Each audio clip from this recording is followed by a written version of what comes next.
Before we begin, a brief word of caution. The events and themes explored in this story delve into psychological unease and the unsettling blur between reality and nightmare. Listener discretion is advised. Imagine a place where the shadows under your bed aren't just figments of a child's imagination, but premonitions. A town where the monsters you conjure in your sleep don't vanish with the dawn, but patiently wait for their cue. This isn't a fairy tale, nor a campfire ghost story.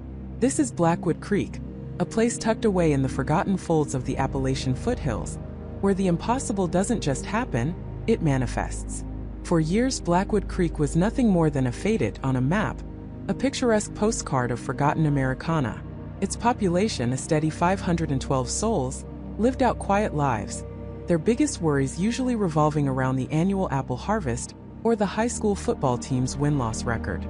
But beneath that veneer of small-town normalcy, a chilling undercurrent pulsed, a dark secret whispered only in hushed tones, usually by those who had already fled its clutches.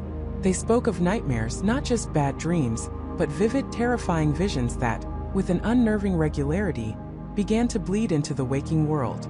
I'm Emily Carter, an investigative journalist whose career thrives on skepticism. I chase facts, not phantoms. So when the first anonymous tips about Blackwood Creek started trickling into my inbox, filled with outlandish claims of dreams becoming reality, I dismissed them as local folklore, perhaps a clever viral marketing stunt for a new horror movie. But the sheer volume of the messages, the desperate, unhinged quality of their pleas, eventually piqued my professional curiosity. I decided to drive out there, armed with my recorder and a healthy dose of cynicism, ready to debunk what I was convinced would be nothing more than collective hysteria or a series of bizarre coincidences. The drive itself was a journey into isolation. The paved roads gave way to gravel, then to a winding, overgrown path that seemed to shrink with every mile, swallowing my cell signal and replacing it with an unsettling silence. When I finally reached Blackwood Creek, it was exactly as I'd pictured. Quaint, quiet, almost unnervingly so. Old Victorian houses with peeling paint lined the main street, their windows like vacant eyes watching my arrival. A single general store, a church with a leaning steeple, and a diner that smelled faintly of stale coffee and desperation. Nothing overtly sinister, and certainly no obvious signs that this was a town where the fabric of reality was actively fraying. My first stop was the Blackwood Creek Diner, hoping to glean some local gossip. The air was thick with the aroma of frying bacon and an unspoken tension. I ordered coffee and a slice of apple pie, trying to look as unassuming as possible. That's when I overheard a conversation between two men at the counter, their voices low and strained. One, a burly man with calloused hands I later learned was named David Miller, a mechanic, was recounting a story that made my blood run cold. "It was just like I dreamed it, John," David said, his voice raspy. "Every scratch, every dent, the shattered windshield. Even the way the engine block was twisted, like someone had taken a giant wrench to it. Just like the nightmare I've been having for weeks." John, a younger man with a haunted look in his eyes, nodded slowly. "Mine too, David. Mine too." I leaned in, my journalist's instincts kicking into overdrive. David was talking about his prized 1968 Ford Mustang, a car he'd spent years meticulously restoring. He'd woken up that morning to find it utterly demolished in his driveway. Not stolen, not vandalized in a typical way, but destroyed with a precision that mimicked his recurring nightmare down to the smallest, most improbable detail. The engine wasn't just damaged, it was sculpted into the exact mangled shape he'd seen in his sleep. There were no tire tracks, no signs of impact from another vehicle, just the impossible wreckage, perfectly replicating his subconscious terror. My initial thought was elaborate insurance fraud, or maybe a targeted act of revenge by a rival mechanic. But the look on David's face, the genuine terror etched into his features, felt too real to be an act. I introduced myself, explaining I was writing an article about small-town life, carefully omitting the real reason for my visit. David, initially wary, eventually opened up, his story pouring out in a torrent of disbelief and fear. He swore he'd been dreaming of the Mustang's destruction for a month, vivid, visceral dreams that left him sweating and gasping for air. He'd even considered selling the car, so disturbed was he by the relentless visions. Now his nightmare was a cold, twisted pile of metal in his driveway. And the police, he confessed, had no answers, no suspects, just a shrug and a bewildered look. Later that day, I spoke with Sarah Jenkins, the owner of the town's only bakery, The Sweet Spot. Sarah was a vibrant woman in her 50s, known for her award-winning sourdough. But when I found her, she was a shadow of her former self, her eyes red-rimmed and her hands trembling as she swept up shattered glass and flour from the floor of her ruined shop. Her story was eerily similar to David's. For weeks she'd been plagued by a nightmare where her antique brick oven, the heart of her business, exploded in a fiery inferno, reducing her beloved bakery to ash and dust. Every night, the same dream.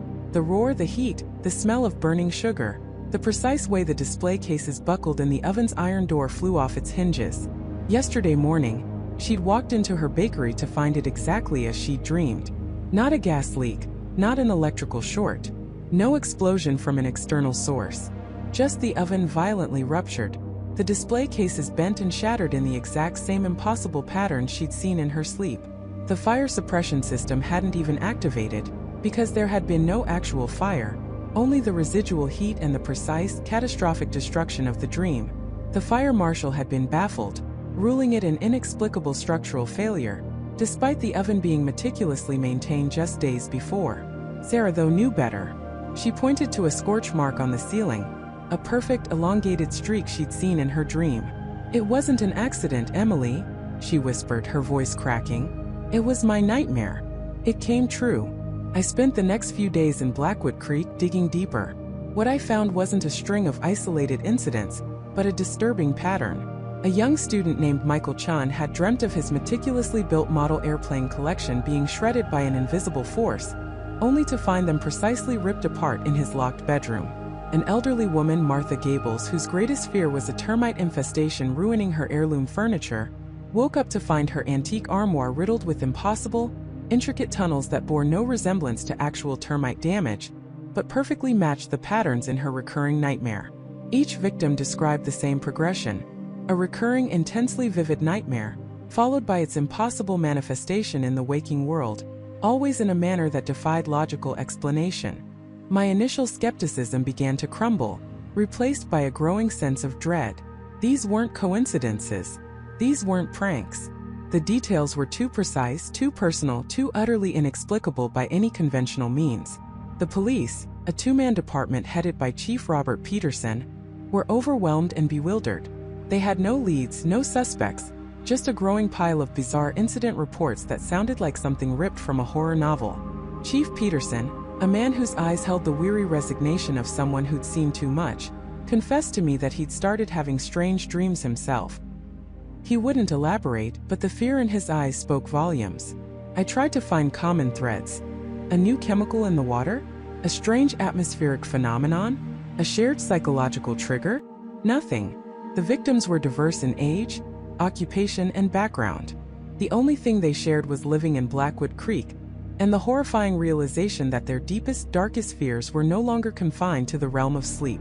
As the sun dipped below the tree line on my fourth night in Blackwood Creek, casting long, unsettling shadows across the quiet town, I sat in my rented motel room, surrounded by notes, interviews, and the chilling absence of any rational explanation. My phone finally flickered to life, just enough signal to send a frantic text to my editor, a single word: unbelievable. I tried to process it, to rationalize it, to force the square peg of reality into the round hole of my journalistic training. But the facts, or rather the impossible facts, stared back at me, mocking my logic. I closed my laptop, the screen reflecting my own increasingly anxious face. The air in the room felt heavy, charged with an unspoken presence. I told myself it was just exhaustion, the psychological toll of investigating such unsettling stories. But as I finally drifted off to sleep, the quiet hum of the motel's ancient air conditioner seemed to morph into a low, guttural growl. And then the dream began. A dense, ancient forest, so dark that the trees seemed to swallow the light.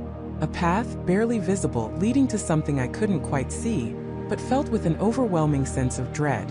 And a whisper, just barely audible, calling my name, telling me that I, Emily Carter, was now truly part of Blackwood Creek.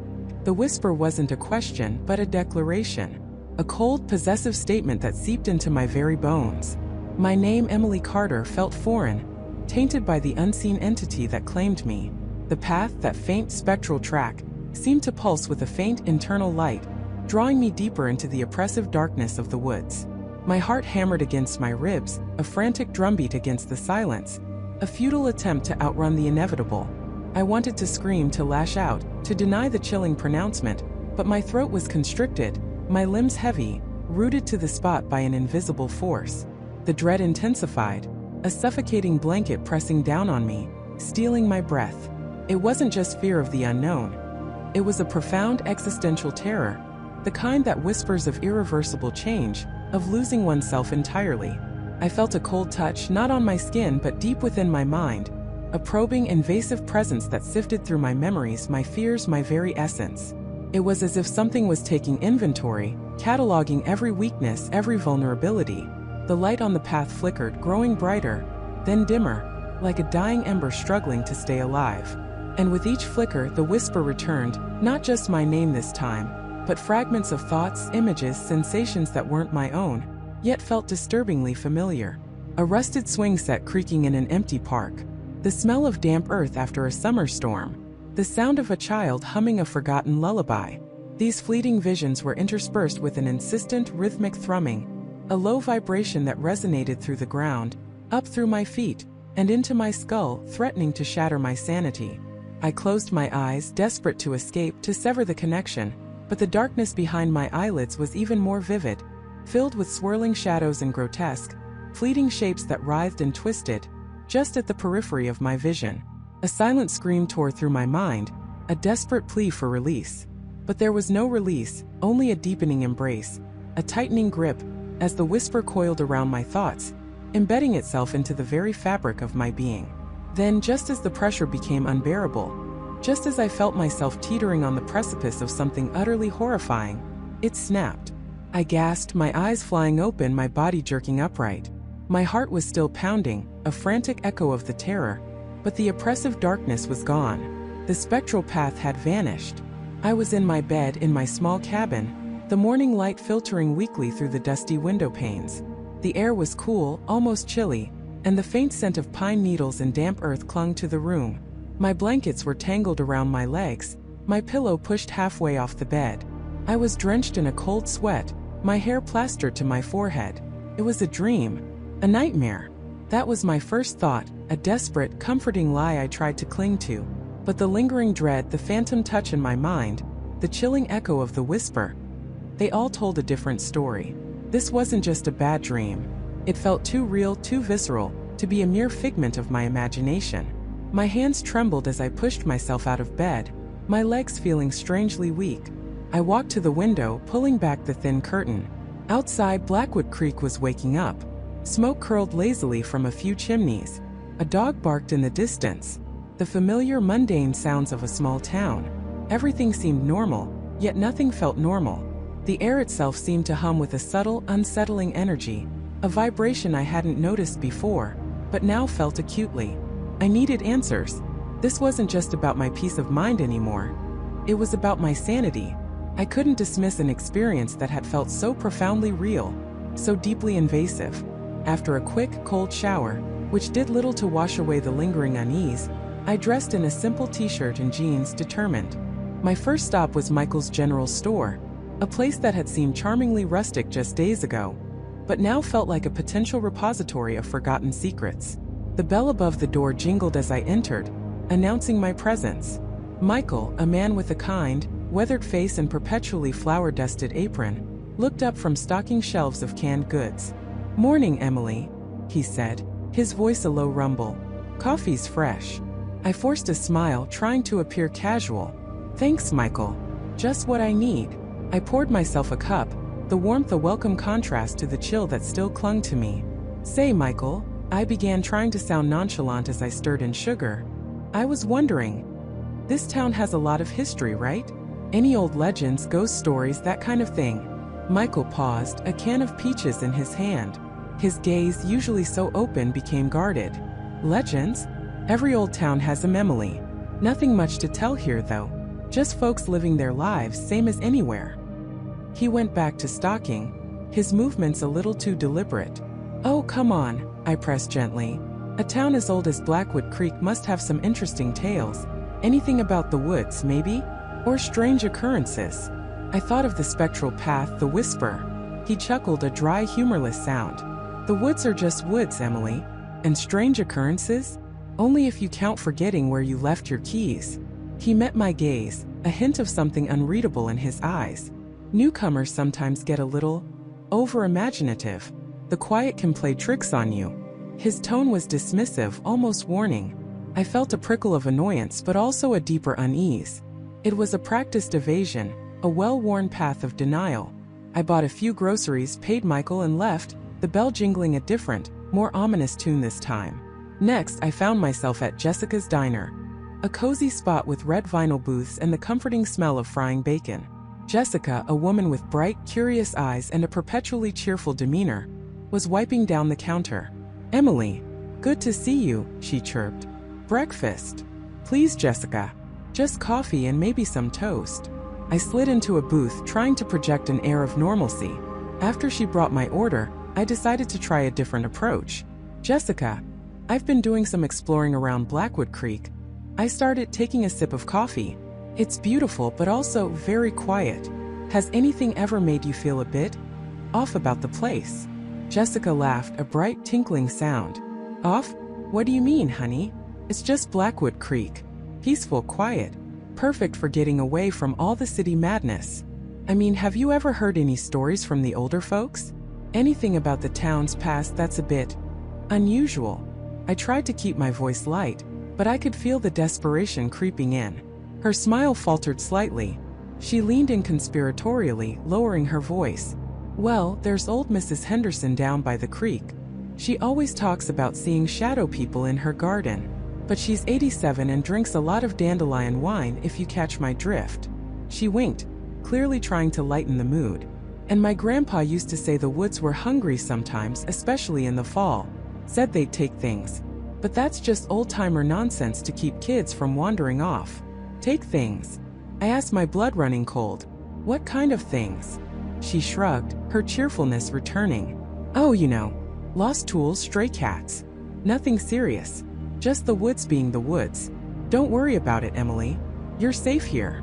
Her words were meant to be reassuring, but they had the opposite effect. "The woods are hungry." The phrase echoed the possessive whisper from my nightmare. I finished my breakfast quickly, feeling a growing sense of isolation. No one wanted to talk about it. They either genuinely didn't see anything wrong, or they were actively trying to hide something. The latter felt more likely. Determined not to give up, I remembered seeing a small, unassuming building labeled Blackwood Creek Historical Society and Archives near the old town hall. It looked dusty and forgotten, but it was my last hope for an official, tangible clue. The door creaked open with a groan as I pushed it. Inside, the air was thick with the smell of old paper and dust. Shelves lined with ancient-looking books and binders stretched to the ceiling. In the dim light, hunched over a large leather-bound ledger, sat an elderly woman with sharp, intelligent eyes that peered at me over the rim of her spectacles. Her white hair was pulled back in a severe bun. "Can I help you?" she asked, her voice surprisingly strong though a little raspy. "Yes, hello. My name is Emily Carter. I just moved here," I explained, extending a hand. "I was hoping to learn a bit about Blackwood Creek's history. I'm particularly interested in any old local stories or unusual events." She took my hand, her grip surprisingly firm. "Eleanor Vance," she introduced herself. "Welcome to Blackwood Creek, Miss Carter. Unusual events, you say? Well, we've had our share of harsh winters and good harvests, same as any other pioneering town." She gestured to a dusty table. "Feel free to look around. Most of our records are on display, or categorized in those binders." I began to browse, my fingers tracing the spines of forgotten tales. Old town ledgers, faded photographs of stern-faced settlers, newspaper clippings yellowed with age. Most of it was mundane. Birth records, property deeds, accounts of town meetings. But I was looking for something else, something that might explain the whisper, the dread, the feeling of being claimed. After about 20 minutes of fruitless searching, I noticed a small, unmarked wooden box tucked away on a lower shelf, partially obscured by a stack of old almanacs. It looked out of place, not neatly categorized like everything else. My heart gave a little flutter. I pulled it out. Inside, nestled among brittle parchment, was a collection of handwritten journals and loose, faded newspaper clippings. One clipping in particular caught my eye. It was undated, but the paper was so old it threatened to crumble in my hands. The headline, printed in a Gothic ornate font, simply read, "The Vanishing of Abigail Thorne." My breath hitched. I unfolded it carefully. The article described the disappearance of a young woman, Abigail Thorne, from Blackwood Creek, approximately a century ago. She had vanished without a trace, leaving behind only a cryptic note about the calling of the woods and a single intricately carved wooden bird found on her empty bed. The town searched for weeks, but Abigail was never found. The article ended with a chilling sentence. "The folk of Blackwood Creek mourn their lost daughter, yet understand that some things are simply taken by the untamed wild." "Eleanor," I called out, my voice trembling slightly, "do you know anything about an Abigail Thorne?" Eleanor, who had been quietly observing me from her desk, stiffened. She slowly pushed her spectacles up her nose, her gaze suddenly intense, almost piercing. "Abigail Thorne," she repeated, her voice flat. "A sad story, Miss Carter. A young woman who lost her way." "Lost her way?" I countered, holding up the clipping. "It says she vanished. And this note, the calling of the woods." Eleanor rose, her movements slow and deliberate, and walked towards me. Her eyes, usually sharp, now held a deep, unreadable sadness, mixed with something else, a flicker of fear, perhaps? "Some souls are not meant for this world, Emily," she said, her voice barely above a whisper. "They hear things others don't, see things that aren't there. The woods, they can be very persuasive to a troubled mind. But this wooden bird," I pressed, remembering the detail, "and the fact she wrote about a calling. It sounds like more than just a troubled mind." I looked at her, searching for answers. "Has anyone else ever heard a calling? Or vanished?" Eleanor's expression hardened. She reached for the clipping in my hand, her fingers surprisingly strong as she gently, but firmly, took it from me. "That's enough for today, Miss Carter," she said, her voice now firm, devoid of warmth. "Some stories are best left buried. They only bring trouble to those who seek them out." She expertly folded the fragile paper, placing it back in the wooden box, then tucked the box back onto its shelf, out of sight. "But I just want to understand," I pleaded, feeling a surge of frustration. She turned to face me fully, her eyes locking onto mine. "You understand enough, Emily. You're new here. You're feeling unsettled. It's natural. But dwelling on old tragedies won't help you. It will only invite them." Her words were a chilling echo of Michael's earlier dismissal, but with an added, veiled threat. "Blackwood Creek has its ways, and its secrets, and it prefers to keep them." I stood there, stunned, watching as she returned to her ledger, her back to me, clearly indicating the conversation was over. The silence in the archives grew heavy, oppressive. It was the same silence I had felt in the woods, the same silence that had preceded the whisper. As I turned to leave, my gaze fell upon an old, faded map of Blackwood Creek hanging on the wall. My eyes were drawn to a specific section of the woods, marked with a tiny hand-drawn symbol, a stylized spiraling leaf. It was the same symbol I had seen etched into the wooden bird in the newspaper clipping's faded illustration. The same symbol that, in my nightmare, had appeared on the spectral path, just before the whisper claimed me. My blood ran cold.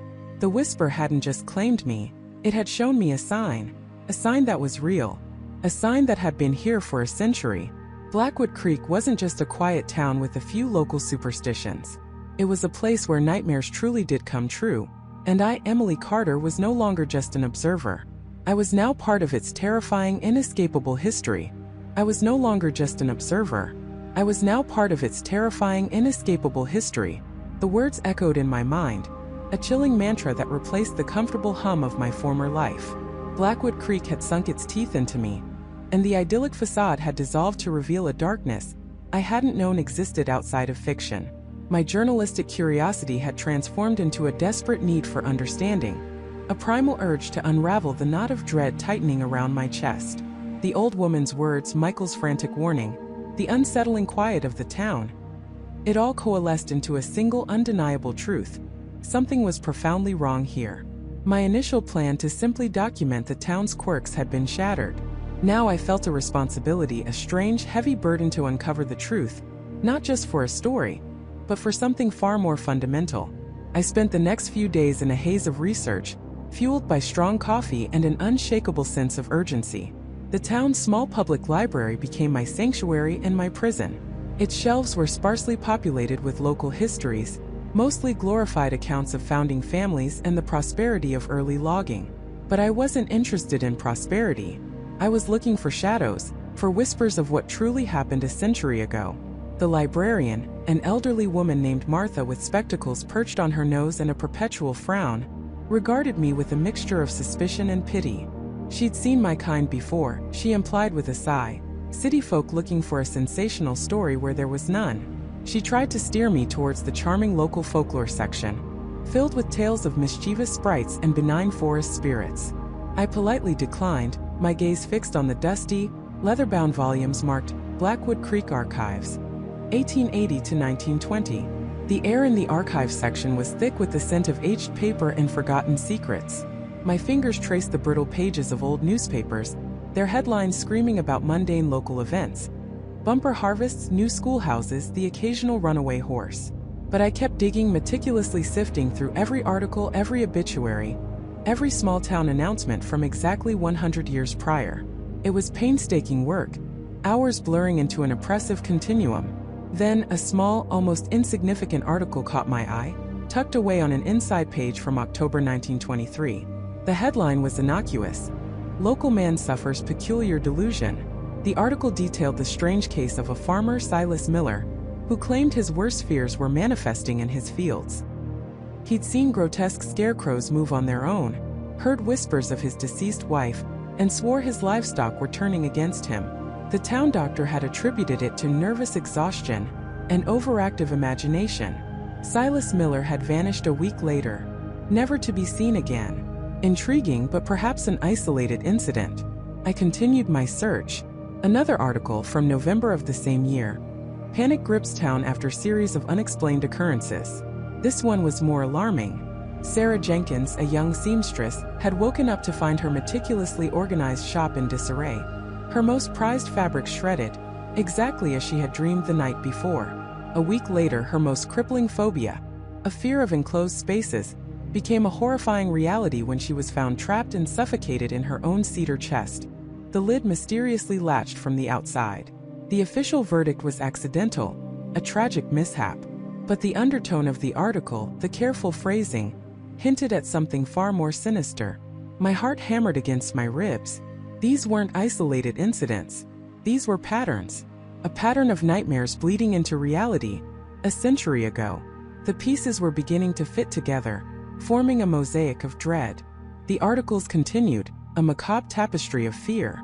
A respected schoolteacher, Thomas Eldridge, who harbored a secret fear of public speaking, found himself unable to utter a single coherent word in front of his class, then later, in front of anyone.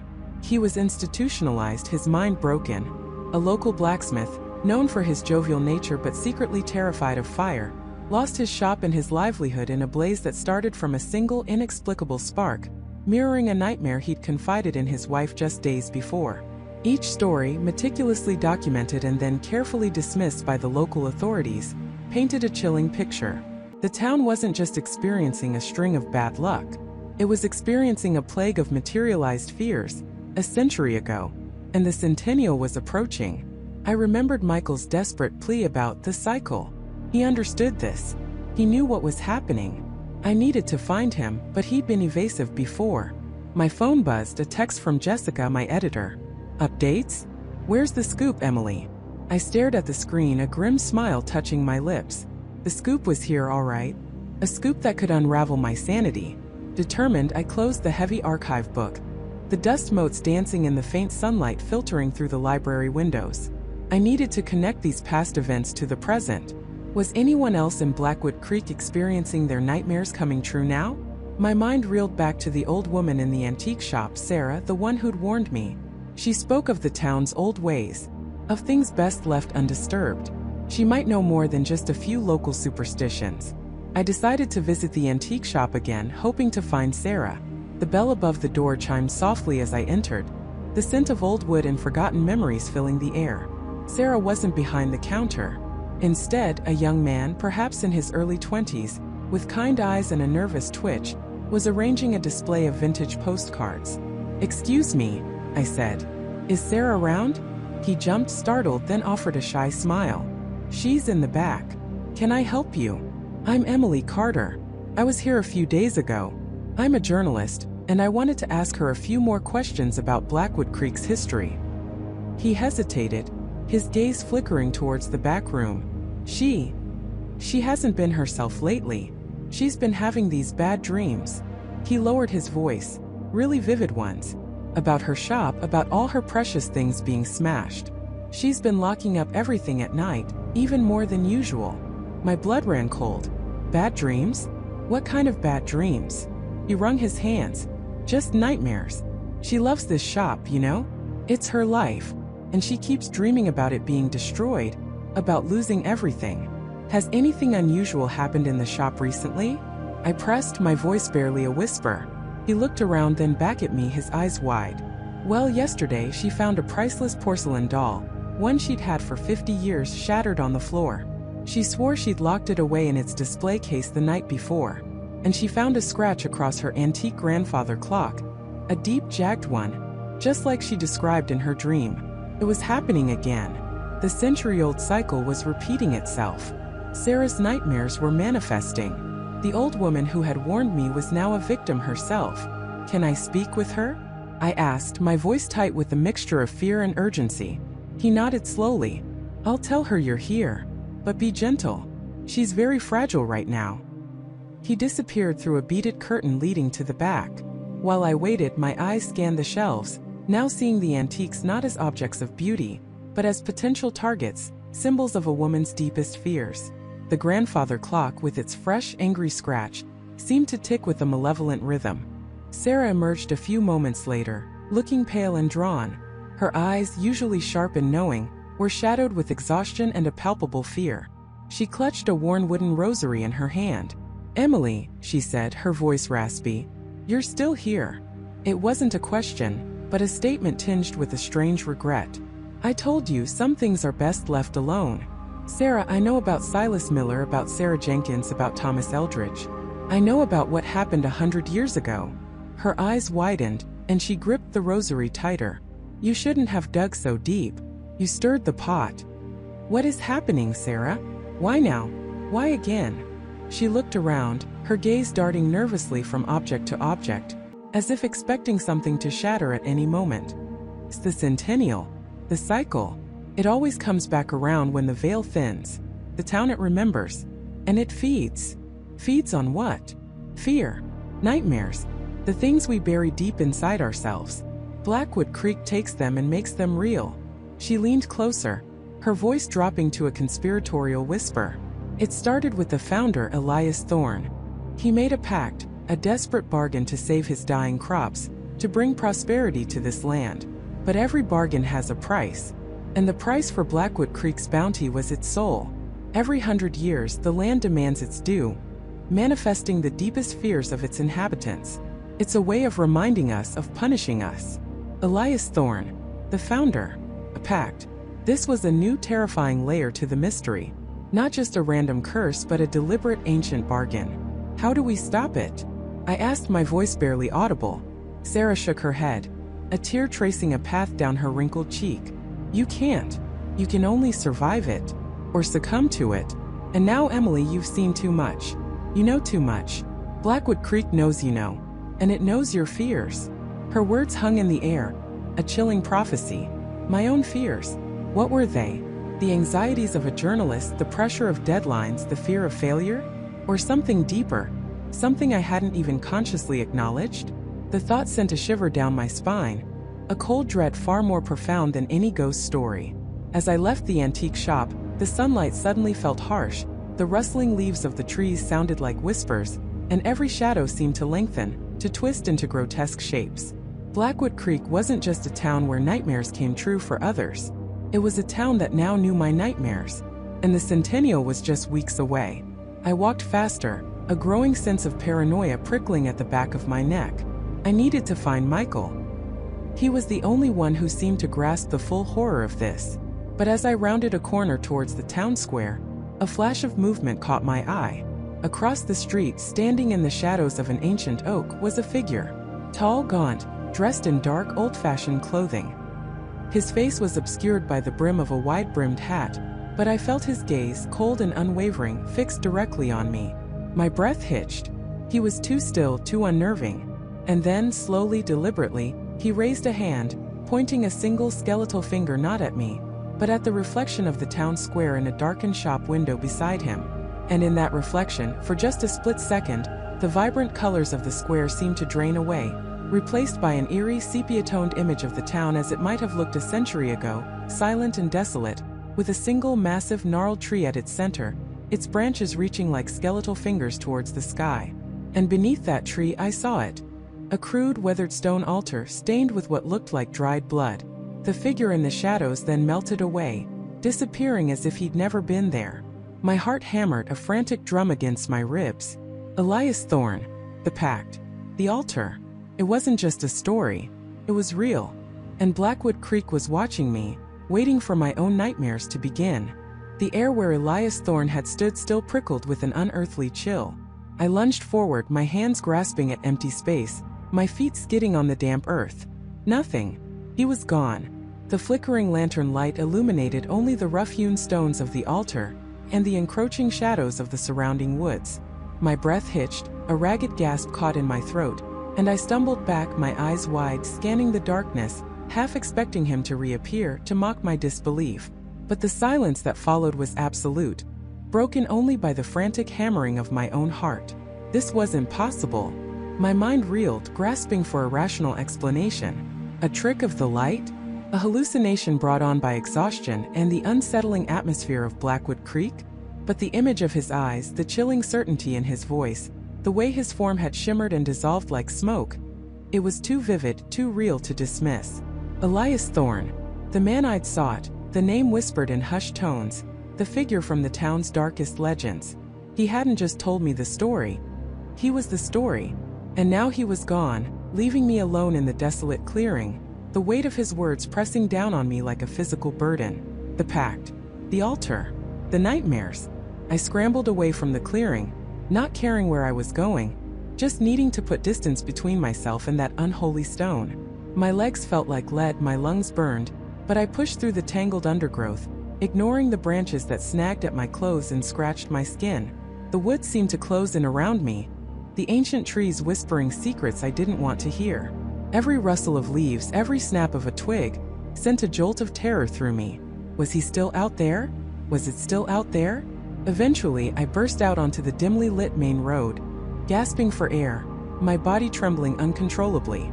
The familiar sight of the asphalt, even in the eerie quiet of the late night, offered a sliver of false comfort. I practically ran the rest of the way back to the cabin, the sense of being watched and almost unbearable pressure on my back. Inside, I slammed the door shut, locking it with a desperate click. I leaned against it, chest heaving, the cabin's familiar scent of pine and old wood doing little to calm my racing pulse. I flicked on every light, banishing the shadows, but the feeling of dread persisted, clinging to me like a shroud. I splashed cold water on my face, staring at my reflection in the bathroom mirror. My eyes were wide and bloodshot, my face pale, a stranger staring back at me. It wasn't a story. It was real. And Blackwood Creek was watching me, waiting for my own nightmares to begin. The chilling echo of Thorne's words resonated in my mind. The town has a way of finding them. Sleep was impossible. My mind replayed the scene at the altar over and over, each detail sharper, more terrifying than the last. The ancient symbols, the faint metallic smell, the chilling intensity of Thorne's gaze. I needed answers, not just for my own sanity, but because a terrifying realization was beginning to dawn on me. If Thorne was right, if the town fed on nightmares, then my presence here, my curiosity, had made me a target. By the first hint of weak dawn light, I had made a decision. I couldn't leave. Not yet. Not while this insidious dread clung to me. I had to understand. And the only place in Blackwood Creek that might hold such dark historical truths was the old Blackwood Creek Historical Society and Public Library, a quaint, slightly dilapidated building I'd passed several times. The library opened at 9. I was there at 8:50, pacing outside, the morning mist still clinging to the ground like a ghostly shroud. The building itself was a relic constructed of dark, weathered stone with tall, arched windows that seemed to stare out blankly at the street. Inside, it smelled of dust, old paper, and something faintly sweet like forgotten potpourri. A small bell above the door chimed softly as I entered. The interior was dimly lit, rows of towering bookshelves casting long, deep shadows. At a polished wooden desk, behind a stack of what looked like meticulously categorized index cards, sat an elderly woman. Her silver hair was pulled back in a neat bun, and spectacles perched on the end of her nose as she meticulously sorted through a pile of documents. She looked up as I approached, her gaze surprisingly sharp behind thick lenses. "Good morning," she said, her voice soft but clear, like the rustle of old pages. "Can I help you, young man?" "Good morning," I replied, trying to sound casual, despite the tremor in my voice. "My name is Michael Davies. I'm visiting Blackwood Creek, and I'm very interested in the town's history. Specifically, some of the older, perhaps lesser-known stories." A faint, almost imperceptible smile touched her lips. "Lesser-known stories, you say? Blackwood Creek has plenty of those. I'm Martha Gable, the librarian and archivist. What kind of stories are you looking for, Michael?" Her eyes, a startling shade of pale blue, seemed to bore into me, as if trying to decipher my true intentions. I hesitated, wondering how much to reveal. "Well, I've heard whispers, really. About an old family, the Thorns, and something called the Blackwood Pact. And an altar, perhaps, somewhere in the woods." Martha Gable's smile vanished.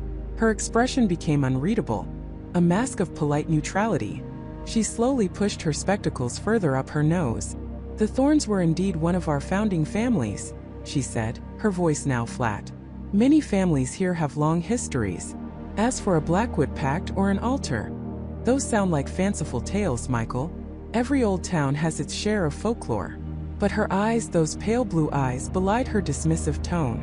They flickered, just for a moment, to a section of shelves tucked away in a shadowed corner, marked Local History Restricted Access.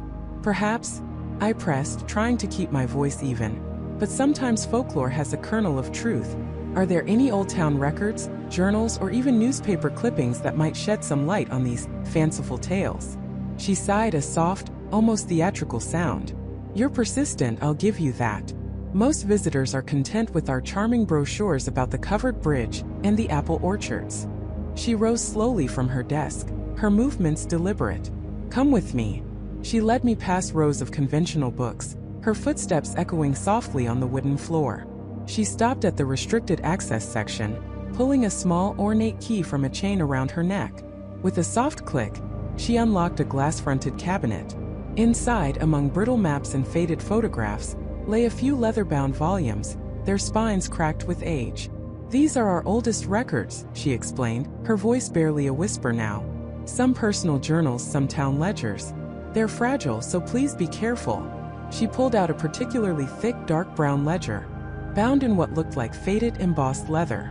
This belonged to one of the early town elders, a Mr. Alastair Finch. He was quite the chronicler.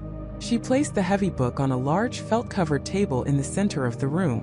As she did, her hand brushed mine, and for a fleeting second, I felt a peculiar coldness, as if her skin was unnaturally cool. She withdrew her hand quickly, almost imperceptibly.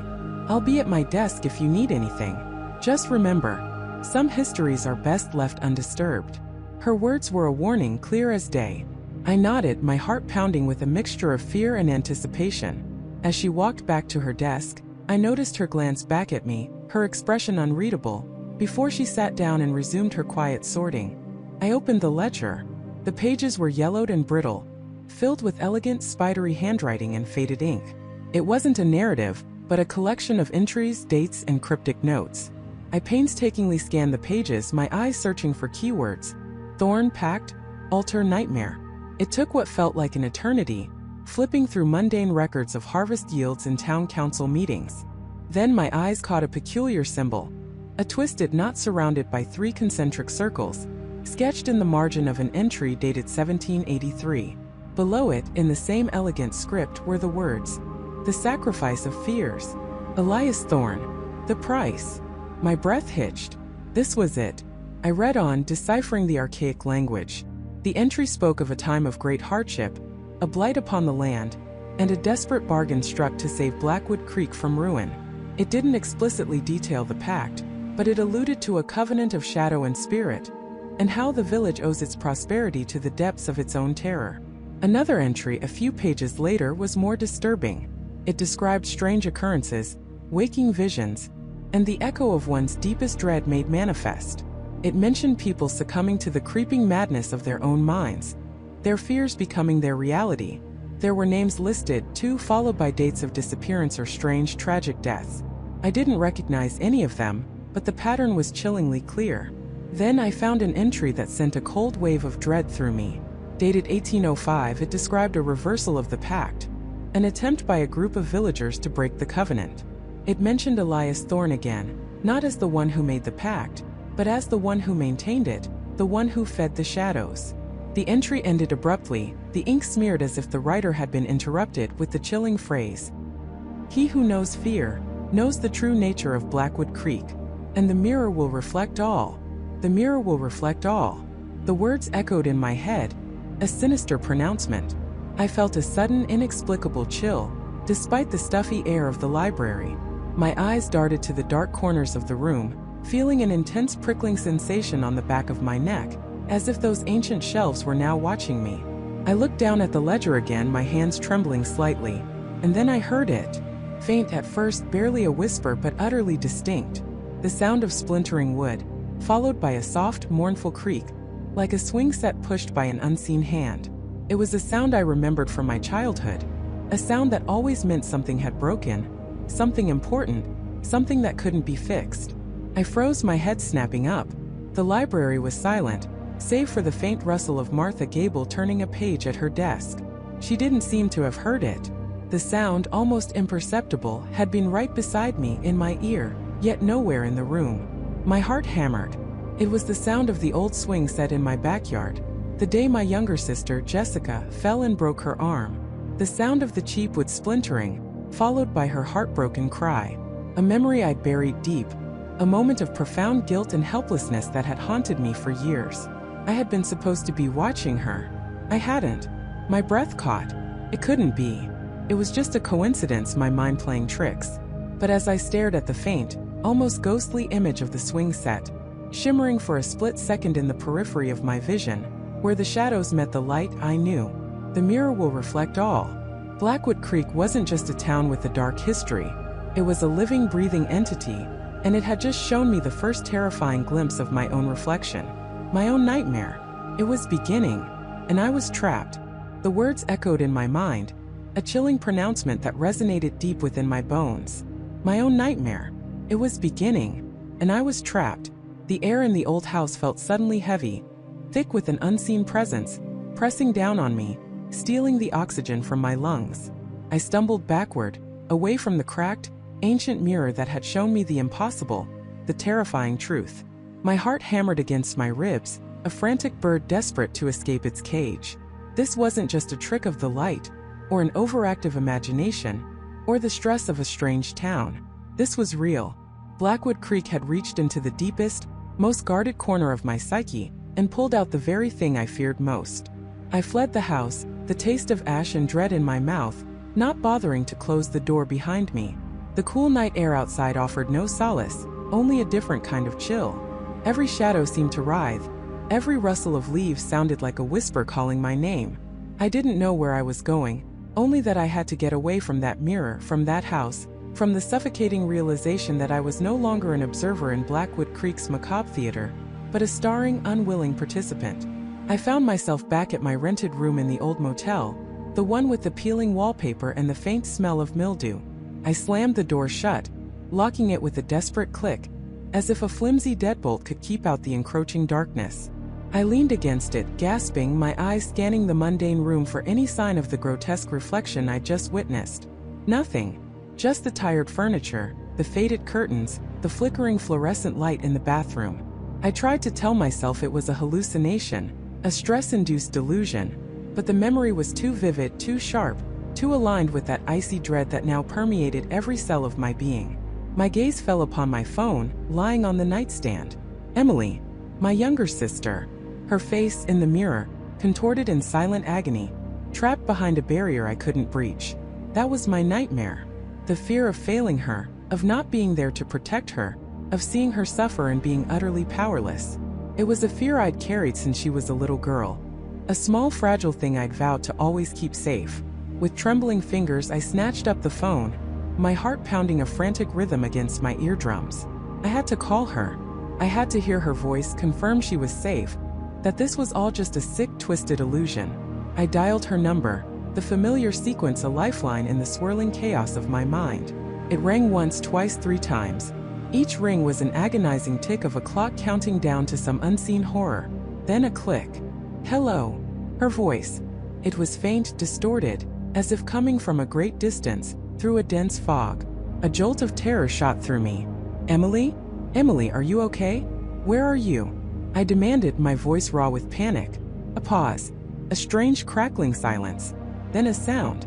Not her voice, but a low guttural moan, laced with something that sounded like profound despair. It was the sound of someone crying without air. A choked, hopeless sob. Emily! I yelled into the phone, my hand gripping it so tight my knuckles turned white. What's wrong? Talk to me. The line went dead. Just like that. A cold, flat silence. I tried calling back again and again, but it went straight to voicemail. My nightmare wasn't just a reflection. It was actively manifesting. It was reaching out, touching the one person I cared about most. Blackwood Creek wasn't just showing me my fear. It was using it, twisting it into a tangible threat. I knew with a horrifying certainty that I couldn't leave. Not yet. Not while Emily's distorted cries echoed in my ears. I had to understand this town, understand its insidious power, before it consumed everything I held dear. My resolve, born of desperation, hardened. I grabbed my jacket and headed back out, this time with a purpose. If Blackwood Creek was going to play games with my deepest fears, I was going to find out its rules. My mind raced, trying to piece together the fragments of information I had. The strange history, the missing people, the unsettling locals, and now the mirror that revealed personal terror. All of it pointed to something ancient, something deeply rooted in the very soil of this place. The town's small public library was still open, a quaint brick building on a quiet street, its windows glowing softly like tired eyes. Seemed like the most logical place to start. If there were answers to be found about Blackwood Creek's peculiar affliction, they would be hidden in its history. Inside, the air was cool and smelled of old paper and dust. Rows of books stood silent sentinels, holding untold stories within their pages.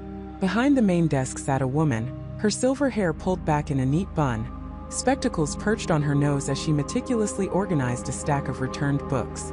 She looked up as I approached, her eyes a startling shade of pale blue, appraising me with an unnerving calm. "Can I help you, young man?" she asked, her voice soft but firm. "You're one of the new faces, aren't you? Mr. David Miller, I believe." I blinked, surprised she knew my name. "Yes, I am. And yes, you can help me. I'm looking for anything you have on Blackwood Creek's history, especially anything unusual, any old legends, local folklore, anything at all." She studied me for a long moment, her gaze unwavering. "Most people come here looking for the latest thrillers, or perhaps a good cookbook. You're looking for ghosts." It wasn't a question. "Something like that," I admitted, a knot tightening in my stomach. "I've encountered some strange things since I arrived." A faint, almost imperceptible smile touched her lips. "Blackwood Creek has a way of introducing itself. My name is Sarah. I've been the librarian here for 40 years. I've seen many come and go, many intrigued by the town's unique character." She paused, her gaze drifting to the shadowed corners of the library. "The town doesn't just have a history, Mr. Miller. It has a memory, and sometimes it likes to share it." She led me to a dimly lit section at the back, filled with shelves of ancient-looking tomes and brittle old newspapers. The official records are in the county archives, but the true stories, the ones whispered from generation to generation, are often found in these. She gestured to a dusty shelf. Local histories, personal journals, old town chronicles. Be warned though, not all memories are pleasant, and Blackwood Creek's memory is particularly vivid. I began to sift through the yellowed pages, the air growing colder the deeper I delved. I found articles about strange disappearances in the late 1800s, vague mentions of the creeping shadows and the town's hunger. One particularly unsettling passage in a crumbling journal, dated 1903, described a man's descent into madness after he claimed the town was reflecting his deepest fear. His fear, the journal stated, was of losing his infant daughter, and he eventually believed the town had stolen her, even though she was safe at home. He died raving, convinced she was trapped in a mirror. A cold dread washed over me. It was too similar. The mirror, the reflection, the fear of losing a loved one. This wasn't just my isolated experience. This was a pattern. Blackwood Creek had been doing this for centuries. As I continued my search, my fingers brushed against a slim, leather-bound diary tucked away behind a heavier volume. It was simply titled The Chronicle of Fears, and its pages were filled with elegant, looping script. The entries were dated from the 1920s, written by a woman named Eleanor Vance.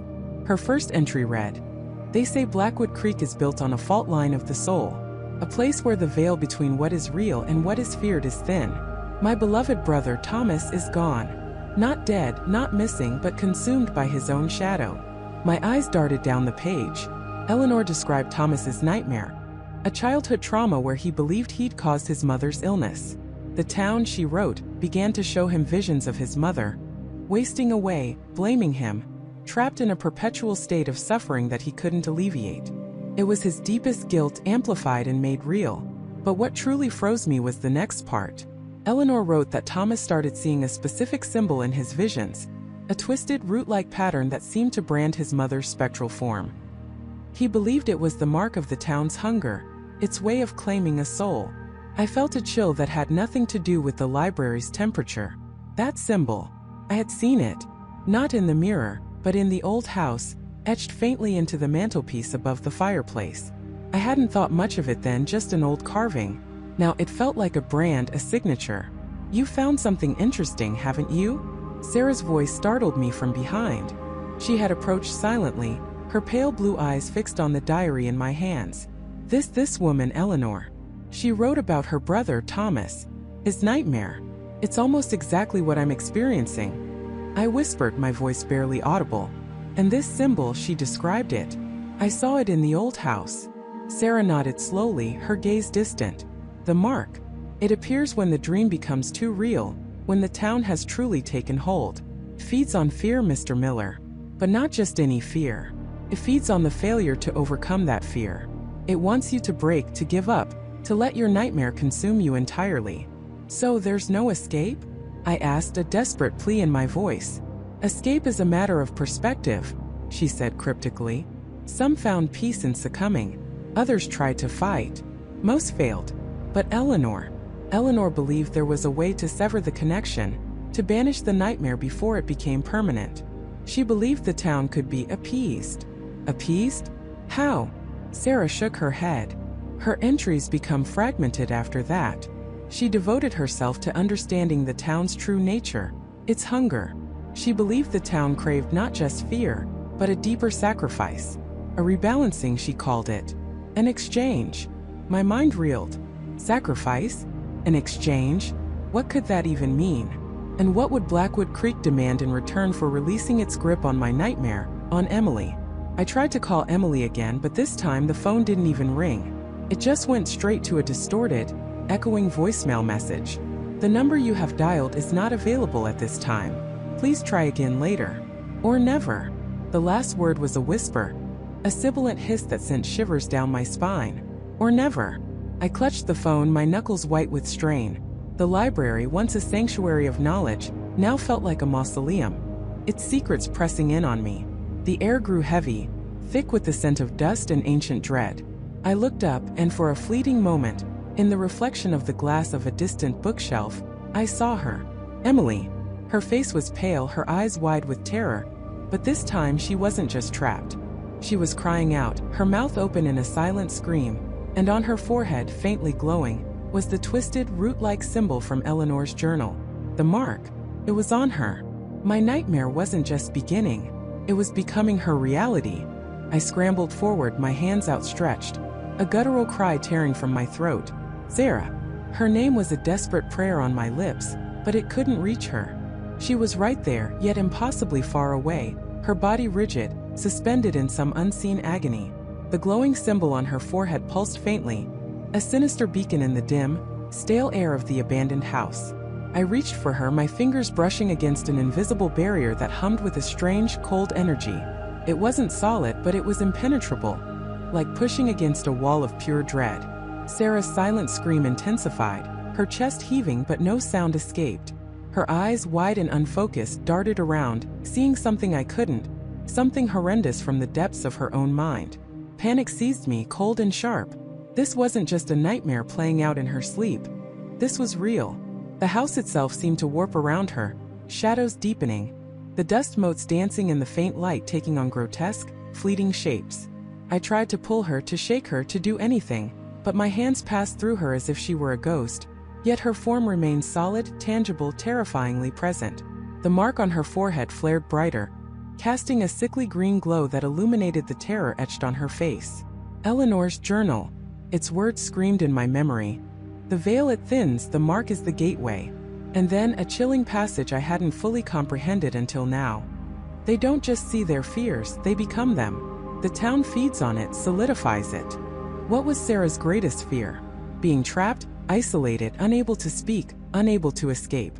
And here she was living it, breathing it, dying in it. I pounded on the invisible barrier, a futile, desperate act. My mind raced, searching for an answer, a way to break through. Eleanor had written about the resonance, the patterns that held Oakhaven together. Could there be a counter-pattern? A way to disrupt the veil? I had to think, but the sight of Sarah, so close, so utterly lost, made coherent thought almost impossible. "Sarah!" I yelled again, my voice hoarse, cracking. "Fight it! Don't let it take you!" Her eyes flickered towards me for a second, a spark of recognition, then they glazed over again, lost in the horror. I could feel a strange pressure building in the room, a weight on my chest, as if the very air was being squeezed. It was the town. It was the presence Eleanor had described, the one that permeated Oakhaven, making nightmares real. It was manifesting, feeding off Sarah's terror, growing stronger. I knew then that I couldn't save her here, not like this. I needed answers, and there was only one person in Oakhaven who seemed to hold any true sway, any real understanding of the town's dark heart. Dr. Eris Thorne. He was the one who had welcomed us, the one who had spoken of Oakhaven's unique qualities. He had to know. He had to. Leaving Sarah felt like tearing off a limb, but staying was doing nothing but watching her suffer. I pressed my hand against the invisible wall one last time. A silent promise. "I'm coming back for you, Sarah. I swear." I stumbled out of the dilapidated house, the cold night air a stark contrast to the oppressive heat of despair I felt inside. The streets of Oakhaven were eerily quiet, the kind of silence that wasn't peaceful but watchful. Every shadow seemed to lengthen. Every rustle of leaves sounded like a whispered judgment. I ran, not caring if anyone saw me, my mind fixed on Thorne's clinic, a beacon of false hope in the encroaching darkness. As I ran, I passed a few houses, lights on in some windows. I saw figures behind curtains, faces turned towards me, but none moved, none reacted to my frantic pace or my obvious distress. They were like statues, their eyes following me with an unnerving, placid curiosity, as if witnessing someone else's nightmare was just another Tuesday night in Oakhaven. It was chilling, far more disturbing than outright hostility. They weren't just indifferent, they were complicit. I spotted Martha's bookstore, a faint light glowing inside. Hesitantly I approached, hoping she might have some hidden knowledge, something she hadn't dared to share before. I shoved the door open, the bell above jingling loudly in the quiet space. Martha was at the counter, meticulously arranging a pile of old, leather-bound books. She didn't look up immediately. "We're closing soon," she said, her voice flat, devoid of its usual warmth. "Martha, it's David," I gasped, leaning against the doorframe trying to catch my breath. "It's Sarah. She's been marked. Her nightmare, it's happening." She finally looked up, her eyes wide and vacant, completely unlike the sharp, kind woman I'd met just days ago. There was a faint sheen of sweat on her forehead, and her hand trembled slightly as she placed a book down. "The mark," she whispered, her voice barely audible. "It's begun for her then." "What do you mean, begun?" I demanded, pushing off the door. "What do you know? You have to help me, Martha." She shook her head slowly, her gaze drifting past me, out into the darkened street. "There's no helping it, not once the mark takes hold. It's the town's way. It claims what it needs." "The town claims what it needs?" I echoed, incredulous. "What are you talking about? Sarah's my friend. She's suffering. There has to be a way to stop it." A faint, almost imperceptible symbol, similar to the one on Sarah's forehead but much fainter, seemed to pulse on Martha's own temple for a fleeting second. Or perhaps it was just a trick of the light, a figment of my terrified imagination. But her eyes, they held a resignation so profound it was terrifying. "Some things are inevitable, David," she said, her voice a hollow whisper. "Oakhaven, it protects its own. It endures." "Endures what?" "By destroying people." My voice rose in anger and desperation. "By stealing their minds? What did they do to you, Martha?" She flinched at my accusation, a flicker of something, perhaps fear, in her eyes. "You should leave, David, before it claims you too. Before your own nightmares find you." Her words were a chilling confirmation of my worst fears. Martha, too, was under the town's influence, or perhaps she had always been, a quiet guardian of its dark secrets. There was no help here. I turned and ran again, the image of Sarah's silent scream burned into my mind, Martha's vacant eyes haunting me. The clinic was just a few blocks away. A grand, imposing building that now seemed less like a place of healing and more like a fortress. I burst through the doors, ignoring the surprised receptionist who looked up from her computer. "I need to see Dr. Thorne. Now. Do you have an appointment?" she asked, her voice calm, annoyingly so. "No, this is an emergency. It's about Sarah. She's been marked." The receptionist's placid expression didn't change, but her eyes, for a split second, seemed to harden, to hold a knowing glint. "Dr. Thorne is expecting you, Mr. Miller. He's in his study." She gestured down a long carpeted hallway. My blood ran cold. He was expecting me? How could he have known? It just confirmed everything I suspected about him. He was at the center of this. I walked down the hallway, the silence of the clinic suffocating. Each step echoed, making me feel exposed, vulnerable. I found the study door slightly ajar. Pushing it open, I stepped inside. Dr. Thorne sat behind a large mahogany desk, surrounded by bookshelves filled with ancient texts and strange artifacts. He looked up from a leather-bound volume, a gentle, almost benevolent smile on his face. He seemed utterly unperturbed, as if I hadn't just barged in, frantic with terror. "Mr. Miller," he said, his voice calm, measured. "I had a feeling you'd be paying me a visit soon. Please have a seat." He gestured to a plush armchair opposite his desk. I ignored it. "What have you done to Sarah?" I demanded, my hands clenched into fists. "She has the mark. Her nightmare, it's real. Tell me what's happening." Thorne sighed, closing his book with a soft thud. "A rather dramatic entrance, Mr. Miller, but understandable given the circumstances. Sarah is merely experiencing Oakhaven's unique form of integration." "Integration? You call that integration? She's being tortured." He leaned back in his chair, his gaze steady, unwavering. There was a strange glint in his eyes, a depth that was both intelligent and utterly devoid of human empathy. "In Oakhaven, we believe that true understanding, true peace, can only be achieved by confronting one's deepest fears. The veil between the conscious and subconscious is thin here. It allows for a unique, accelerated form of self-discovery." "Self-discovery? You're a monster. You're making people's nightmares come true."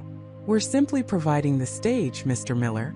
The nightmares, those are entirely their own creation. The mark, it is merely a catalyst, a focusing lens. It allows the mind to manifest its internal landscape externally. A powerful, transformative experience, wouldn't you agree?" "Transformative? It's killing them. It killed Eleanor Vance, didn't it? Her nightmare came true here too." Thorne's smile faltered for a fraction of a second, a subtle tightening around his eyes. "Eleanor Vance was an anomaly. She resisted the process. She fought against the natural order of Oakhaven, a regrettable but ultimately predictable outcome. And Sarah? Is she resisting too? Is that why you're doing this to her?" "Because she came here with me, investigating." Sarah, like many others, carried a profound burden of fear. A fear of isolation, of being unheard, of being ultimately consumed by forces beyond her control. Oakhaven, in its wisdom, is helping her to confront that, to transcend it.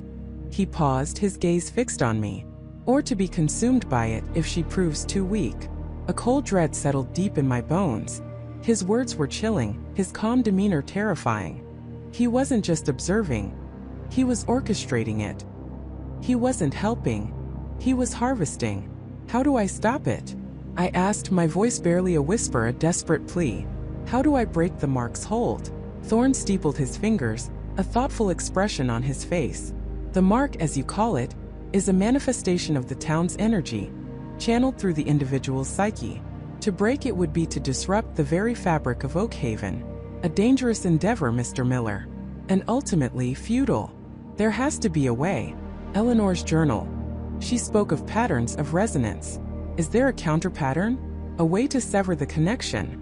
He chuckled softly, a dry, humorless sound. Eleanor was an amateur, dabbling in forces she couldn't comprehend. She saw fragments, not the whole. The patterns are not to be broken, Mr. Miller. They are to be understood, to be joined. He rose from his desk slowly, deliberately. His presence seemed to expand, filling the room, becoming more imposing. You, Mr. Miller, are also carrying a burden, a deep-seated fear of losing control, of failing to protect those you care about, a fear of the unknown, of being powerless. Oakhaven can help you with that too.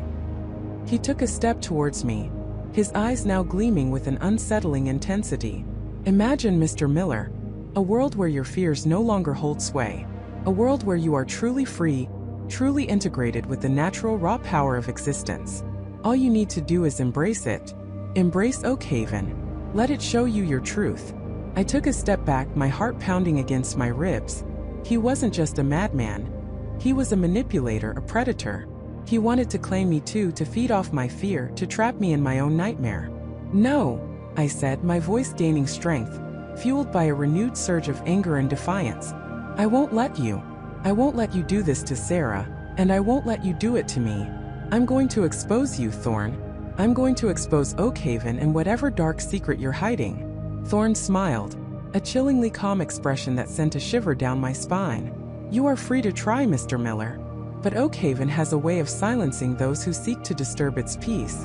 And remember, your own nightmares are always lurking, waiting for their turn to become real. The clock is ticking, not just for Sarah but for you too. I turned and ran, not waiting for another word, not daring to look back. I had confronted the devil, and he had looked at me with a smile. I had no answers, only more terrifying questions, and a desperate, burning need to save Sarah before her nightmare consumed her entirely. The truth of Oakhaven was far more sinister than I had ever imagined, and I was now squarely in its sights. My heart hammered against my ribs, a frantic drumbeat against the silence of the empty street. Squarely in its sights. The phrase echoed, a chilling prophecy that solidified the terror I'd been trying to outrun. Oakhaven wasn't just a place where nightmares came true.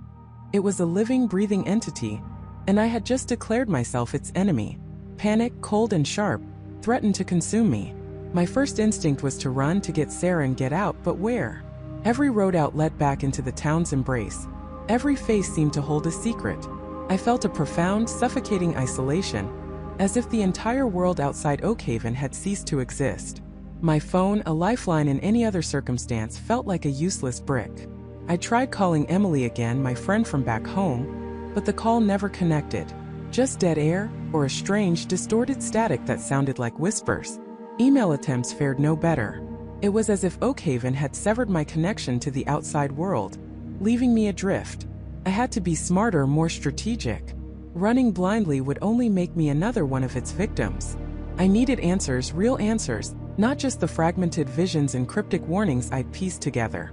My mind flashed back to Mrs. Henderson at the library, her strange intensity, the way she guarded the town's history. There had to be something in those dusty archives, something she didn't want anyone to find. The library. It was a long shot, a desperate gamble, but it was the only lead I had left.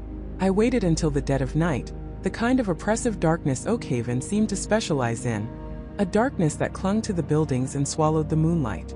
I parked my car several blocks away, slipping through the shadows like a phantom. The air was heavy, still, the only sound the frantic thumping of my own heartbeat. Every creak of a branch, every rustle in the bushes, sent a jolt of adrenaline through me. I felt watched, a prey animal moving through a predator's territory. The library building loomed, a silent monolith of stone and glass, its windows dark, reflecting the distorted image of the streetlights. I circled it, looking for any way in. A small unlatched window at the back, tucked behind a thick rhododendron bush, caught my eye. It was an old-fashioned sash window, and with a careful push, it groaned open, granting me access. I squeezed through, landing softly on the cool, polished floor of what looked like a storage room. The air inside was thick with the scent of old paper and dust, a smell that usually brought me comfort but now felt oppressive. I moved through the stacks, a beam from my phone flashlight cutting through the gloom. The shelves were towering, crammed with books on every conceivable subject, but I wasn't looking for just any book. I was looking for Oakhaven's dark heart. I remembered Mrs. Henderson's strange fixation on the local history section. I found it tucked away in a dimly lit corner. My flashlight swept across the spines. Oakhaven, a pictorial history. Founding families of Oakhaven. The Oakhaven Gazette, 1880 to 1950. I pulled out anything that looked old, official, or even slightly unusual. Deep within a stack of brittle, leather-bound ledgers, I found it. Not a book, but a collection of handwritten journals, meticulously preserved. The first one was titled, Sentinel's Log Entry Cycle 1. The script was ornate, faded, and difficult to decipher, but the words that jumped out at me were chilling. The harvest, dream weavers, the veil, and repeated references to the architect. I flipped through, my fingers trembling. The entry spoke of a pact, made centuries ago, between the town's founders and something ancient, something that resided within the very fabric of Oakhaven. A symbiotic relationship, the journals described it, where the town offered sustenance in exchange for prosperity and protection. The sustenance, I gathered with a growing sense of dread, was fear. The nightmares. The veil thins with the coming of the harvest moon, one entry read. And the architect seeks its due.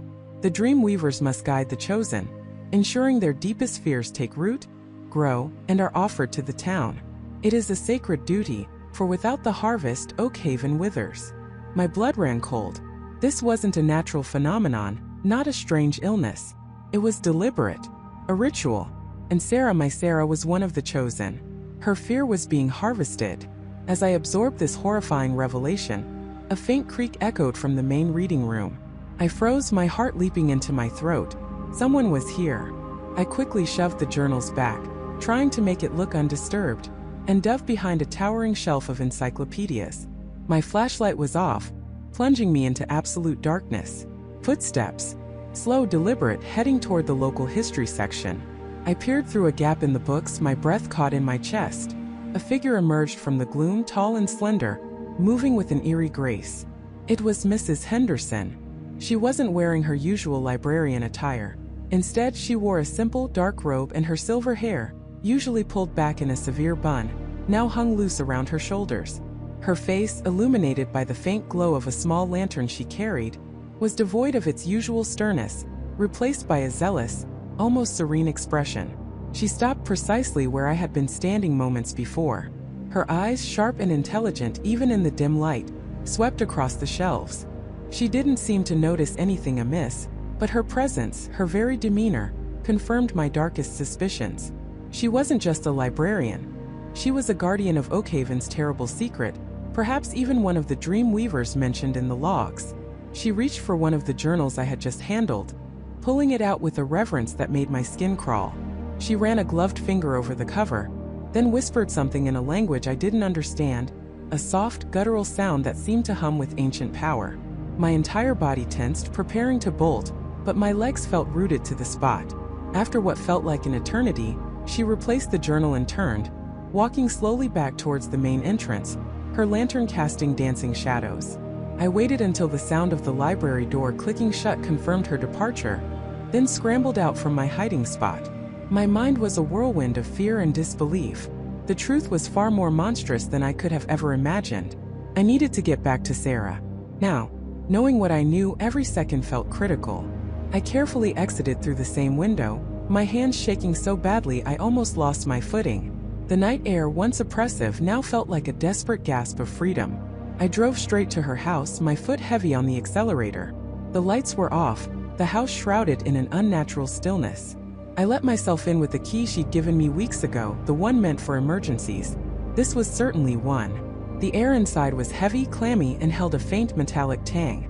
Her living room, usually so warm and inviting, felt cold and alien. The shadows seemed deeper, more substantial, clinging to the corners of the room like living things. I called her name, my voice a strained whisper against the silence. No answer. I found her in her bedroom. She was lying on her bed, eyes open, staring blankly at the ceiling. Her face was pale, almost translucent, and a thin sheen of sweat covered her brow. Her lips moved, murmuring something incoherent. I leaned closer, trying to make sense of her words. The darkness. It's growing, the forest. The whispers. Her nightmare wasn't just in her mind anymore. It was seeping into the physical world, twisting the reality around her. The air in the room felt heavy, charged with a palpable sense of dread. The framed photographs on her dresser seemed to subtly shift, their smiles turning into grimaces. The pattern on her wallpaper appeared to writhe, the floral design morphing into unsettling, skeletal forms. This wasn't just my imagination. The veil, as the journals called it, was thinning. "Sarah," I whispered, taking her hand. Her skin was icy cold. "Sarah, you have to fight it. It's not real, it's a trick." But she didn't respond. Her eyes, wide and unfocused, seemed to look right through me, into some terrifying abyss of her own making. The terror in her gaze was profound, absolute. I felt a wave of despair wash over me. She was slipping away, consumed by a horror I couldn't even comprehend, let alone fight. As I knelt beside her, helpless, a faint, almost imperceptible tremor ran through the floorboards. The shadows in the room seemed to deepen further, coalescing into indistinct shapes in the periphery of my vision. A chill, colder than anything natural, seeped into my bones. I felt a sudden sharp pressure behind my eyes, a dull ache that quickly intensified. My head began to throb, a rhythmic pulse mirroring the frantic beat of my own heart. A strange drowsiness started to creep over me, heavy and insistent, even as adrenaline screamed through my veins. Then a voice. Not Sarah's, not mine, but a low, resonant whisper that seemed to emanate from the very air around me. It spoke directly into my mind, bypassing my ears, a voice like dry leaves skittering across pavement, or sand sifting through an hourglass. "You have seen what you were not meant to see. You have touched what was not yours to touch. The architect has taken notice. And now, your own dreams begin to stir." A sudden vivid image flashed behind my eyes. A vast swirling vortex of shadows, populated by grotesque shifting figures that were born from my own deepest, most primal fears. My childhood fear of drowning, the crushing weight of water, the terrifying sensation of being unable to breathe. My adult anxieties about failure, about being utterly alone, about losing everything I held dear. They all swirled together, merging into a terrifying, coherent nightmare. The room spun. My knees buckled. I clutched my head, trying to fight off the encroaching darkness, the invading thoughts. They weren't just thoughts. They were feelings, sensations so real they threatened to overwhelm me. The town wasn't just targeting Sarah anymore. It had found me. It was weaving my fears, too. I stumbled back, gasping for air, the metallic tang in the room suddenly tasting like blood. I had walked into Oakhaven's web, and now it was tightening around me. I was no longer just an observer, a desperate rescuer. I was a participant, and my own nightmares, long suppressed, were about to become terrifyingly, horrifyingly real. My own nightmares, long suppressed, were about to become terrifyingly, horrifyingly real. The air in the motel room grew thick, not with smoke, but with a palpable dread that clung to my skin like a shroud. The faint hum of the ancient air conditioner sputtered, then died, plunging the room into an unsettling silence. I tried to shake off the feeling, to rationalize it as stress, as exhaustion, but the hairs on my arms stood on end, a primal instinct screaming that something was fundamentally wrong. The walls seemed to breathe, the shadows in the corners deepened and shifted, taking on forms that my mind struggled to dismiss as mere tricks of the light. Then the whispers began. Soft, insidious, just at the edge of hearing, like a radio tuned to a frequency I wasn't meant to catch. My name distorted, followed by fragments of conversation. Moments from my past I had buried so deep I thought they were gone forever. Started with Kevin. Always Kevin. The name echoed in the stillness, a phantom bell tolling an old, familiar guilt. I had been 17, invincible, or so I thought. A Friday night, a borrowed car. A stretch of road I knew like the back of my hand. Kevin, my best friend, laughing in the passenger seat. One moment of stupid, impulsive recklessness, a dare, a swerve, and then the screech of tires, the sickening crunch of metal, and the world turning upside down. I walked away with a few scrapes. Kevin never quite walked away the same. His life and mine, irrevocably altered by my carelessness. The doctors called it a miracle he survived, but the guilt, heavy and cold, had been my constant companion ever since. Now, Oakhaven was pulling it from the depths. The motel room dissolved, the cheap wallpaper peeling away to reveal cracked asphalt. The scent of burnt rubber and gasoline filled my nostrils. I was back on that dark, winding road, the headlights of my old beat-up sedan cutting through an oppressive fog. Beside me, Kevin, looking exactly as he did that night, a carefree grin on his face. He turned to me, his eyes bright with youthful exuberance, and said, "Go faster, Alex. What are you waiting for?"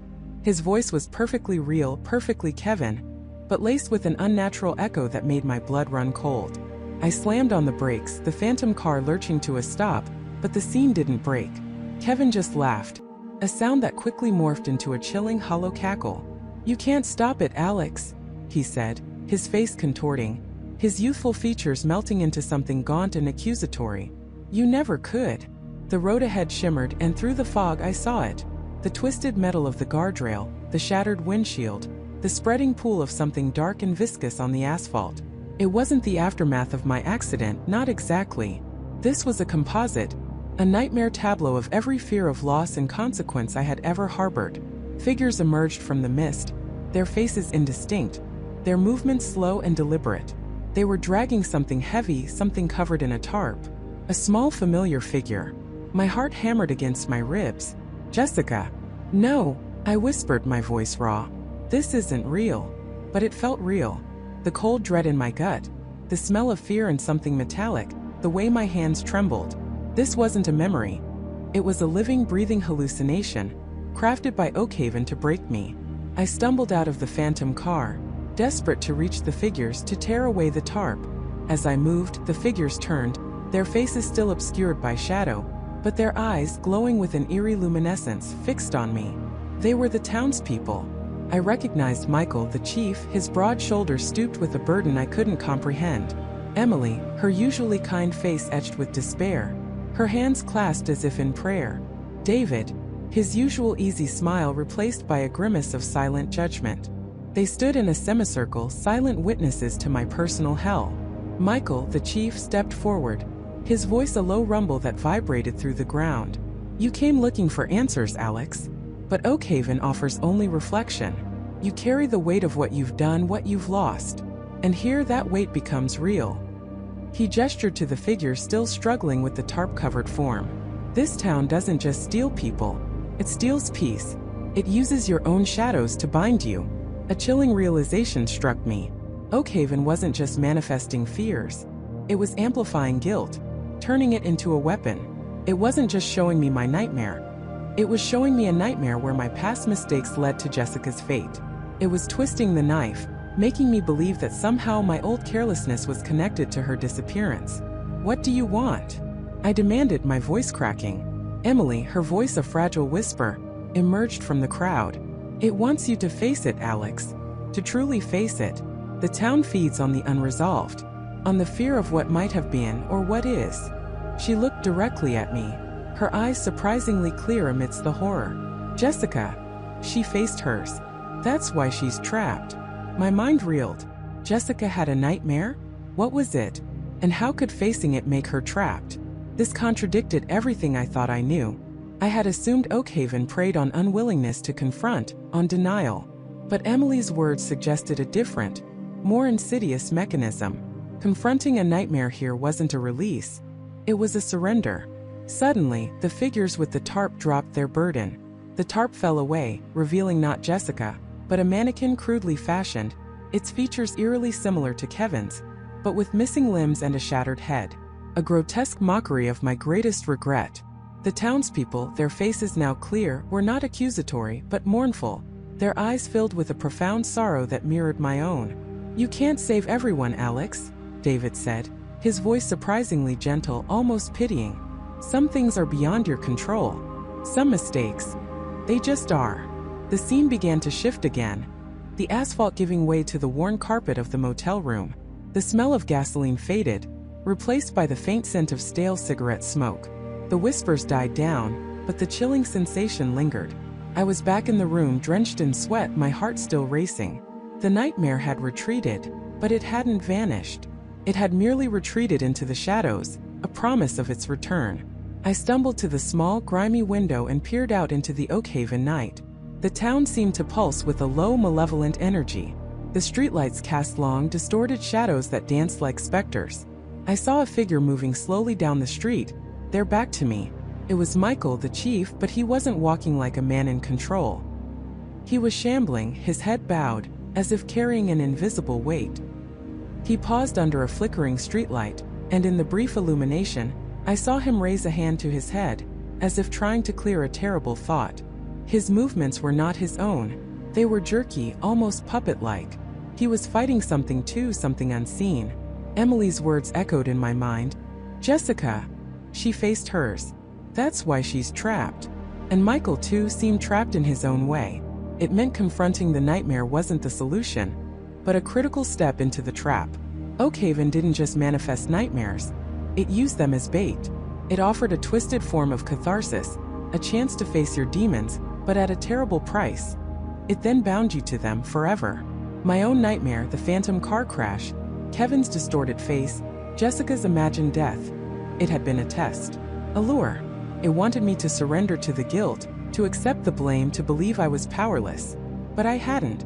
I had fought it, not by denying the past, but by recognizing the manipulation. I hadn't saved Kevin that night, but I wouldn't let Oakhaven use his memory to take Jessica. I knew now that Oakhaven was more sophisticated, more insidious than I could have imagined. It wasn't just a place where bad dreams came true. It was a psychological prison, meticulously tailored to each victim. The blood I had seen, the strange behavior of the townsfolk, the missing people. It was all part of a grand, horrifying design. I had survived my first true encounter with Oakhaven's power, but I was far from safe. The town had shown me its hand, and now I knew what I was truly up against. It wasn't just a search for Jessica anymore. It was a fight for my own mind, and perhaps for my very soul, against a foe that knew my deepest fears better than I did. The game had changed, and I had just entered a new terrifying level of Oakhaven's twisted reality. The air in Oakhaven felt thicker, heavier, saturated with the tangible dread that had now fully latched onto me. My previous efforts had been a desperate scramble, a race against an unknown clock. Now the clock was gone, the rules had been rewritten, and I was playing a game where the board itself was trying to consume me. Each shadow seemed to coil, each gust of wind whispered my name, and the silence. The silence was the most terrifying of all, because that's when the whispers truly began. They weren't audible. They were thoughts, doubts, anxieties, echoing in the chambers of my own mind, amplified, distorted, and undeniably real. I stumbled through the deserted streets, the quaint storefronts now seeming like gaping, hungry mouths.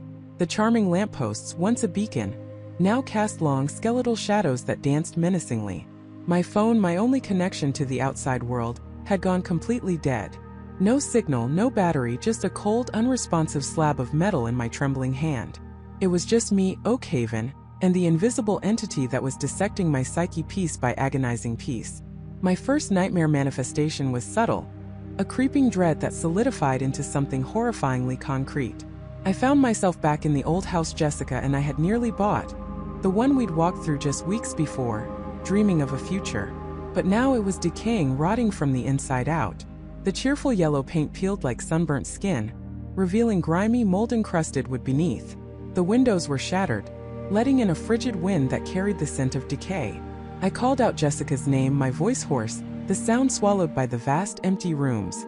Then I heard it, a faint whimpering from the basement. My heart hammered against my ribs, a frantic bird trapped in a cage. I descended the rickety stairs, each step groaning under my weight, threatening to collapse. The air grew colder, thick with a metallic tang that made my stomach lurch. At the bottom, illuminated by a single flickering bare bulb, was a sight that tore at my very soul. Jessica was there, huddled in a corner, her vibrant red hair matted with grime, her clothes torn. She looked up at me, but her eyes, usually so full of life and warmth, were vacant, hollow, staring through me. Her lips moved, but no sound came out, only a dry, rasping gasp. She was alive, but utterly broken, a shell of the woman I loved, and I knew with a certainty that chilled me to the bone that it was my fault. My inaction, my inability to find her, had led to this. I lunged forward, desperate to reach her, to pull her into my arms, but as my fingers brushed her shoulder, her form shimmered, dissolving into a cloud of ash that swirled around me, filling my lungs with dust and the bitter taste of regret. I coughed, choked, my vision blurring with tears and the sudden, overwhelming sensation of being utterly alone, abandoned in a decaying house, haunted by the ghost of a future I had failed to protect. The house around me began to crumble, walls imploding, the ceiling raining down debris, burying me alive under the weight of my own guilt. I screamed a raw guttural sound, and then I was back on the street, gasping for air, clutching my chest. The quaint storefronts were there, the lampposts still casting their eerie glow. But the terror was real, the imagery burned into my retina, the despair a cold knot in my gut. It had been an illusion, a nightmare made flesh, yet its impact was profoundly, excruciatingly real. This wasn't just about finding Jessica anymore.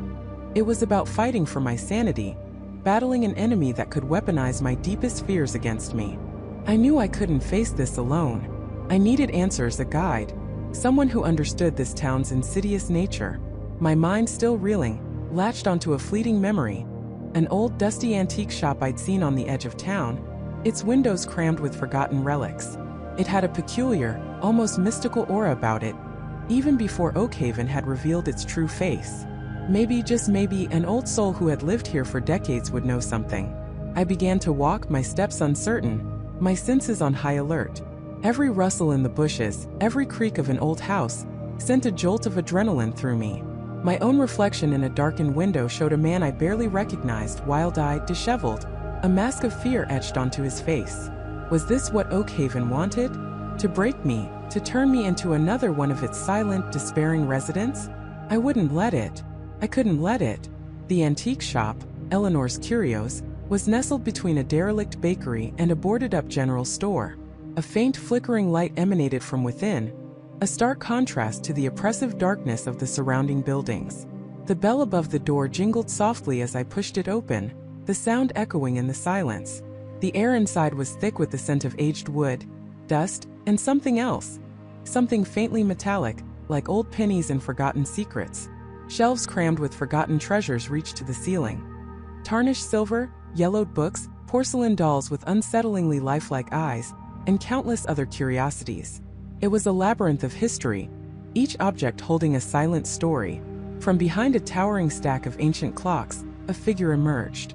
She was an old woman, her face a roadmap of wrinkles, her eyes a startling shade of piercing blue that seemed to see right through me. Her white hair was pulled back in a severe bun, and she wore a faded velvet dress that looked as old as the shop itself. "Lost, are we, dear?" she asked, her voice surprisingly strong though raspy with age. "Or just found your way to the places no one else dares to look?"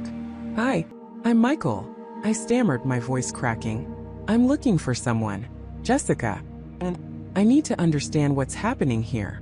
In Oakhaven." Her gaze sharpened, a flicker of something knowing, almost pitying in her eyes. "Jessica, you say? A pretty name. Many come looking for pretty names in Oakhaven. Few find them, and fewer still understand what they find." She walked slowly around a display of antique music boxes, her fingers tracing the intricate carvings. "Oakhaven isn't just a town, Michael. It's a reflection, a mirror to the soul, some say. It doesn't just have secrets, it is a secret. And it feeds. Feeds." I whispered, a chill running down my spine. "On what you fear most," she replied, turning to face me fully. "On your regrets, your anxieties, your deepest, darkest nightmares. It makes them real. Not just for you to see, but for you to experience. It strips you bare, leaving you with nothing but your own terror." Her voice dropped to a near whisper. "It found your Jessica, didn't it? Found what you feared most for her." I nodded, unable to speak, the image of Jessica in the decaying house flashing before my eyes. "And now it's found you," she continued, her eyes never leaving mine. "It's not enough for it to take what you love. It wants to break you, to make you believe you're losing your mind, that everything you see is real, even when it's not. That's its game, Michael. To blur the lines until you can no longer tell the difference. How do I fight it?" I pleaded, desperation lacing my words. "How do I stop it from doing this to me? To Jessica?" Eleanor sighed, a long, weary sound. "You don't fight it with fists, dear. You fight it with your mind. You have to understand something crucial about Oakhaven. It isn't just creating illusions. It's drawing from a wellspring of latent psychic energy, amplified by the collective fears and hopes of everyone who lives here. or has ever lived here. It finds the cracks in your facade, and it exploits them. She paused, her gaze distant, as if seeing something I couldn't. The only way to survive, to resist, is to find your center. To hold on to what is real, to what you know is true, no matter what it shows you.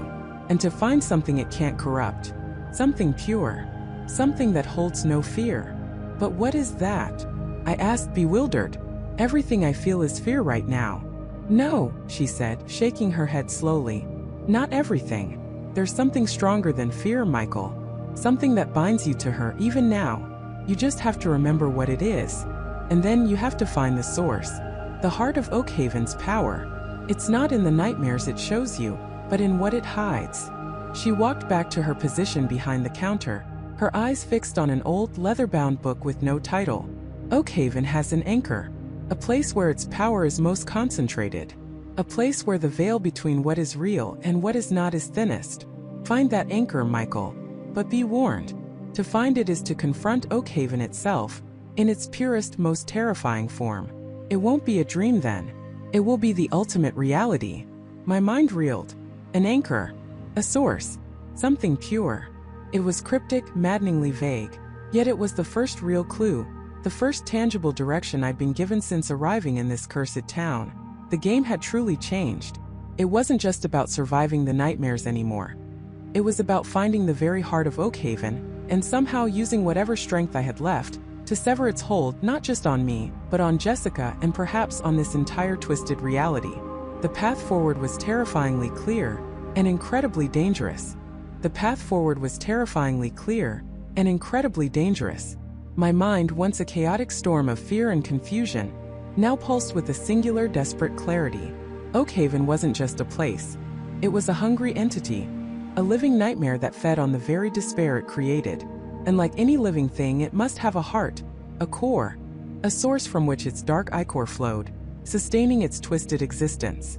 Finding it, severing it, was my only hope. My only thought was Jessica, and the chilling realization that she was not just a victim, but perhaps a vital part of this entity's intricate web. I pushed myself to my feet, the metallic tang of fear still coating my tongue, but now laced with a bitter resolve. The town around me seemed to shift, its shadows deepening, its familiar architecture warping at the edges of my vision. I knew, felt my intention, my defiance. The air grew heavy, thick with an unseen pressure, like walking through treacle infused with dread.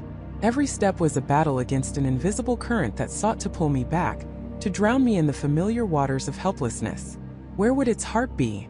A living entity, yet one that manifested through the collective subconscious, through dreams made real. It wouldn't be an anatomical organ. It had to be a nexus, a focal point where the town's essence, its darkest memories and most potent fears converged. I thought of the recurring themes in my own nightmares, the whispers I'd heard, the fleeting images that had haunted me since my arrival. The old clock tower, its hands frozen. The abandoned orphanage, a monument to lost innocence. But more than anything, I kept coming back to the Oakhaven Historical Society. Not a place of horror in itself, but a keeper of the town's true narrative, its forgotten tragedies. A place where the past festered. My feet, as if guided by an unseen force, began to move in that direction. The journey was a gauntlet. The streets, once merely unsettling, now actively tried to deter me. The quiet murmurs from the houses intensified, twisting into the familiar, mocking voices of my past failures. I saw distorted reflections of my parents in darkened windows, their faces etched with disappointment. Old classmates pointed and laughed, their jeers echoing from empty alleyways. These were not just illusions. They felt real, tangible, each one a jagged shard of my own self-doubt aimed directly at my exposed psyche. A sudden chilling apparition materialized directly in my path. It was Jessica, but not the Jessica I knew. Her eyes were wide, vacant, her skin a sickly pale, almost translucent. She floated a few feet off the ground, her arms outstretched, beckoning me, but her lips were sewn shut with thick, black thread. A low, guttural moan escaped her, a sound of pure agony that resonated deep within my bones. It was a cruel, potent illusion designed to shatter my resolve, to make me abandon my quest and rush to her side, only to be trapped in the nightmare. No, I choked out, my voice raw. You're not real. Not the real Jessica. The figure's head tilted, an impossible jerky movement. The sewn lips seemed to strain, and for a terrifying moment, I imagined them tearing open, revealing something monstrous beneath. But I forced myself to look away, to push past the image, knowing that to engage with it was to give it power. It was a struggle, every fiber of my being screaming at me to help her.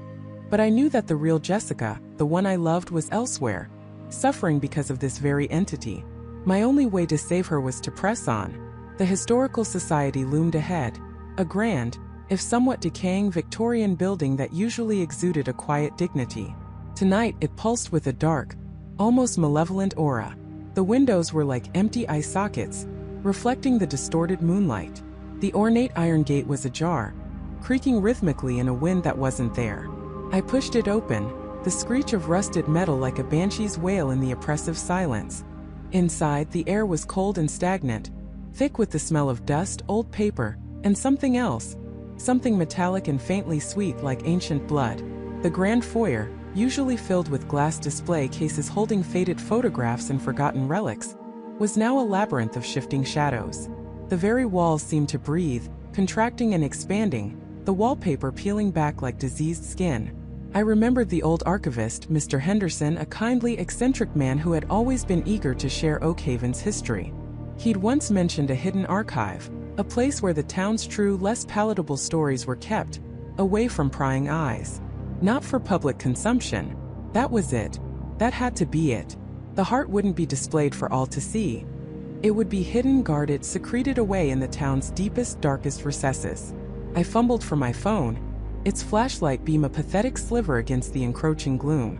The old wooden floorboards groaned underfoot, each step echoing with an unsettling finality. I made my way to the back, past rows of dusty shelves filled with books that seemed to hum with unspoken narratives. The air grew colder, the scent of decay more pronounced. I found a heavy oak door, almost camouflaged against the wall, unmarked save for a rusted iron handle. It felt impossibly heavy, as if resisting my touch. With a grunt I pulled it open. It led to a narrow, winding staircase descending into absolute darkness. This wasn't just a basement. This felt like a descent into the very bowels of the earth, into the town's subconscious. As I stepped onto the first creaking stair, the door slammed shut behind me with a deafening thud, plunging me into complete darkness. My phone's light flickered, then died, the battery drained by Oakhaven's insidious influence. Panic, cold and sharp, threatened to overwhelm me. But Jessica's face, her real face, flashed in my mind, a beacon against the encroaching terror. I wouldn't give up. I wouldn't let Oakhaven win. I continued downward, my hands scraping against rough, damp stone walls, relying on instinct and the faint, almost imperceptible thrumming that now vibrated through the floor beneath my feet. It was a low, rhythmic pulse like a monstrous heartbeat. The descent felt endless. Each step took me deeper into a suffocating silence broken only by my own ragged breaths and that relentless growing thrum. Finally, the staircase ended, opening into a vast, cavernous space. Here, the darkness wasn't absolute. A faint, sickening green light emanated from the center of the chamber, casting long, grotesque shadows that danced like specters on the rough-hewn walls. My breath hitched. The chamber was enormous, far larger than the historical society above suggested. And in its heart, bathed in that eerie green glow, was it? It wasn't a clock or a book or a simple artifact. It was an organic mass, a pulsating, glistening growth that seemed to have erupted from the very bedrock of Oakhaven. It was roughly spherical, perhaps 15 feet in diameter, covered in what looked like interwoven roots and sinews, but made of a material that shimmered like obsidian and pulsed with that sickly green light. Tendrils, thick and black, snaked out from its base, burying themselves deep into the earthen floor, connecting it to something far below. From its surface, faint, distorted images flickered across its obsidian skin, fleeting glimpses of despairing faces, forgotten nightmares, moments of terror, all harvested and contained within this monstrous core. It was the collected sorrow, the concentrated fear, the very essence of Oakhaven's parasitic existence. This was the heart. And then I saw her. Jessica. She was suspended in the air directly above the pulsating heart, held aloft by invisible bonds. Her eyes were open but unseeing, rolled back in her head. Her body was pale, almost translucent, and those same black tendrils that connected the heart to the earth now seemed to snake around her limbs, her torso, her neck like a parasitic umbilical cord, slowly draining her. A low, continuous hum emanated from her. A sound of profound pain and a strange, almost ethereal energy. She was not just a victim. She was a conduit, a battery, perhaps even a key to the entity's power. Oakhaven was not just feeding on her, it was using her. A cold, guttural voice, not spoken aloud but resonating directly in my mind, echoed through the chamber, vibrating through my very bones. Asterisk, you found it, Michael. You found the source. Foolish boy. Did you think you could truly sever what has always been here? What Oakhaven truly is. Asterisk. The voice was ancient, vast, and filled with a chilling amusement. It was the entity itself speaking to me directly, its power now fully manifest and undeniable. The air crackled with malevolent energy. The images on the heart's surface intensified, featuring my own face, contorted in fear, over and over again. My gaze was locked on Jessica, her fragile form suspended above the nightmare heart. Despair threatened to engulf me, but a spark of defiance, fueled by an agonizing love, ignited within me. I had found it. I had found her, and now I had to fight. Whatever strength I had left, whatever plan I could conjure, it had to be enough. Because if I failed here, Oakhaven would not only consume us both, but it would expand, its hunger limitless, its nightmare spreading far beyond this cursed town. The final confrontation was upon me, and it was going to cost me everything. The final confrontation was upon me, and it was going to cost me everything. I pushed forward, the air growing thick with an almost tangible dread, each breath a struggle against the suffocating weight of Oakhaven's despair. The old clock tower loomed ahead, its broken face a gaping maw against the bruised sky. This wasn't just a building. It was the heart of the nightmare, the conduit for its insidious power. I remembered Amelia's frantic scrawls, her desperate search for the town's genesis, her discovery of the ancient ley lines converging precisely beneath this spot. The original settlers, unknowingly, had built their spiritual center on a nexus of dark energy, a void waiting to be filled by collective fear. The heavy oak doors of the tower creaked open as if on their own, revealing a spiral staircase descending into absolute darkness. No light, no sound save for the frantic thumping of my own heart against my ribs. I clutched the artifact, a strange, intricate contraption of interwoven metals and polished crystal that Amelia had described as a psychic dampener, a device meant to disrupt the very fabric of Oakhaven's reality.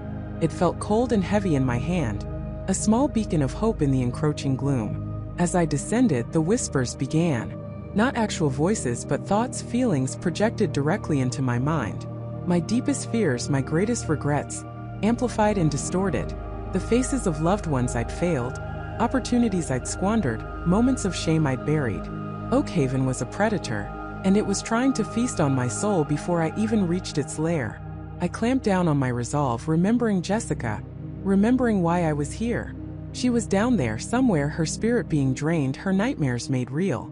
The staircase ended in a vast subterranean chamber, unlike anything I'd ever seen. It was carved from rough black rock, pulsing with a faint sickly green luminescence. In the center, suspended above a swirling vortex of shadow, was Jessica. She hung limply, her eyes closed, a faint, ethereal tether of light connecting her forehead to the vortex below. Her face was pale, almost translucent. Oakhaven was feeding. The entity itself wasn't a monster with teeth and claws. It was an absence, a gaping wound in reality, manifesting as a swirling, ever-shifting maelstrom of shadow and psychic static. It filled the space, its presence a cold, crushing weight that stole the air from my lungs. I knew I was there. It was waiting. Michael. A voice echoed, not from the vortex, but from everywhere and nowhere. It was my own voice, twisted, mocking. You came. Just as they always do. Drawn by curiosity, consumed by fear. I raised the artifact, its crystal components beginning to glow faintly in response to the ambient psychic energy. It ends here, I rasped, my voice barely a whisper against the roaring silence. The vortex pulsed, and suddenly the chamber was filled with visions. Not just my fears, but everyone's fears. The townspeople running in terror from their personalized nightmares, their screams echoing in the psychic space.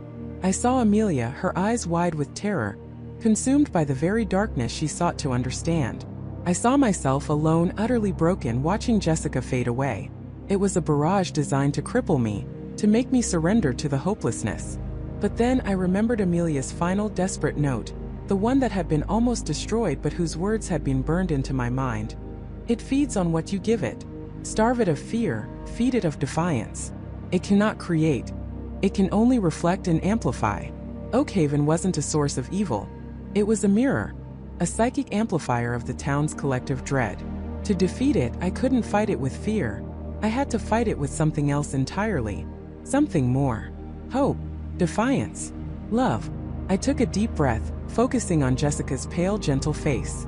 She was my anchor. She was my reason. I wouldn't let this thing consume her or me or anyone else. The artifact hummed in my hands, vibrating with increasing intensity. Amelia's notes had described a complex activation sequence, a mental ritual that required absolute focus and an immense outpouring of psychic energy. It wasn't about destroying Oakhaven, but about resealing it, dampening its ability to manifest and feed. But the cost was immense. I closed my eyes for a moment, steeling myself. The entity intensified its assault, showing me images of my own insignificance, my life crumbling to dust, my very existence erased. It tried to make me believe I was nothing, that my efforts were futile. No, I roared, opening my eyes, staring directly into the swirling void. I am not afraid. I am here to stop you. I began the mental incantation Amelia had outlined, a series of complex visualizations and affirmations. I imagined myself as a conduit, a living battery, pouring every ounce of my will, my hope, my defiance into the artifact. The device glowed brighter, humming with a high-pitched whine. The metal components began to shift, interlocking and expanding, forming a complex geometric cage of light. The entity shrieked, a soundless scream that resonated deep within my bones. It recoiled, the swirling vortex shrinking slightly, as if burned by the light. It realized what I was doing. It fought back with renewed fury, throwing images of grotesque monsters at me, twisting Jessica's face into a mask of pure hatred, showing me a future where Oakhaven had consumed the entire world, and I was the last broken survivor. Sweat streamed down my face, my muscles screaming with tension. My head felt like it was being torn apart piece by piece. The psychic feedback was overwhelming, a torrent of raw, unfiltered emotion that threatened to shatter my mind. But I held on. I focused on the artifact, on the light, on the image of Jessica safe and smiling. You feed on fear. I screamed, my voice raw. Then starve. I give you nothing. I give you defiance. I give you an end. With a final agonizing surge of willpower, I pushed all of myself into the artifact. There was a blinding flash of light, an explosion of pure energy that ripped through the chamber. The soundless scream of the entity reached an unbearable crescendo, then abruptly cut off. The tether connecting Jessica to the vortex snapped. She crumpled, falling gently to the ground. The swirling shadow of Oakhaven's core entity convulsed violently, then began to recede, dissolving into nothingness, leaving behind only the rough, black rock of the chamber. The sickly green luminescence faded, replaced by the faint, dust-moted glow of a normal underground space. I stood there, trembling, the artifact now inert in my hands. The light was gone. The hum was gone. My body felt like an empty shell, hollowed out, drained of every ounce of energy, every drop of emotion. I stumbled forward, my legs like lead, collapsing beside Jessica. I gently touched her cheek. She was breathing, shallowly but breathing. Her eyes fluttered open, wide and confused, then focused on me. "Michael," she whispered, her voice hoarse. What happened?" I tried to smile, but my facial muscles felt stiff, unresponsive. I felt a profound sense of relief, but it was distant, like watching a scene unfold through thick glass. I felt no joy, no elation, only a dull, persistent emptiness. "It's over, Jessica," I managed to say, the words feeling flat, devoid of meaning. "Oakhaven, it's done." We helped each other up, slowly making our way back up the spiral staircase. The climb was arduous, but the oppressive dread was gone. The air felt clean, though still heavy with dust. We emerged from the clock tower into a changed Oakhaven. The sky was still bruised, but the oppressive gloom had lifted. The town wasn't vibrant, but it wasn't dead either. It looked ordinary. The broken windows weren't weeping black ichor, they were just broken. The twisted trees were just old trees. The nightmares had vanished, leaving behind only the mundane decay of a forgotten place.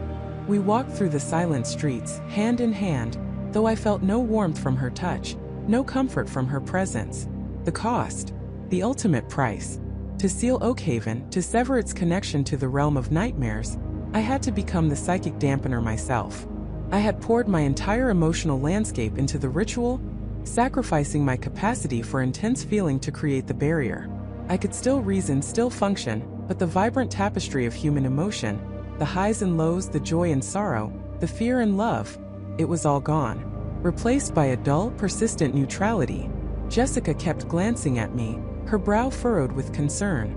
She saw it, the blankness in my eyes, the lack of resonance in my voice. She saw the man who saved her, but who was no longer truly there. We reached my car, the same beat-up sedan that had brought me to this cursed place. We got in and I started the engine. As we drove away, leaving Oakhaven behind, I saw it in the rearview mirror. A quiet, unassuming town, nestled in the valley, almost picturesque under the fading light. It was just a town now, a town where nightmares used to come true. The world was safe. Jessica was safe. Humanity was spared from Oakhaven's insidious expansion. But as the miles stretched between us and the quiet valley, and Jessica reached for my hand, her touch meant nothing. I had paid the price. I was a living ghost, forever walking the world, seeing its beauty, experiencing its moments, but feeling only the faint, distant echo of what it truly meant to be alive. Oakhaven hadn't taken my life, but it had taken something far more precious. It had taken my soul, leaving behind a hollow victory. And I knew deep down that even though the nightmares were gone, the silence within me was the most terrifying dream of all.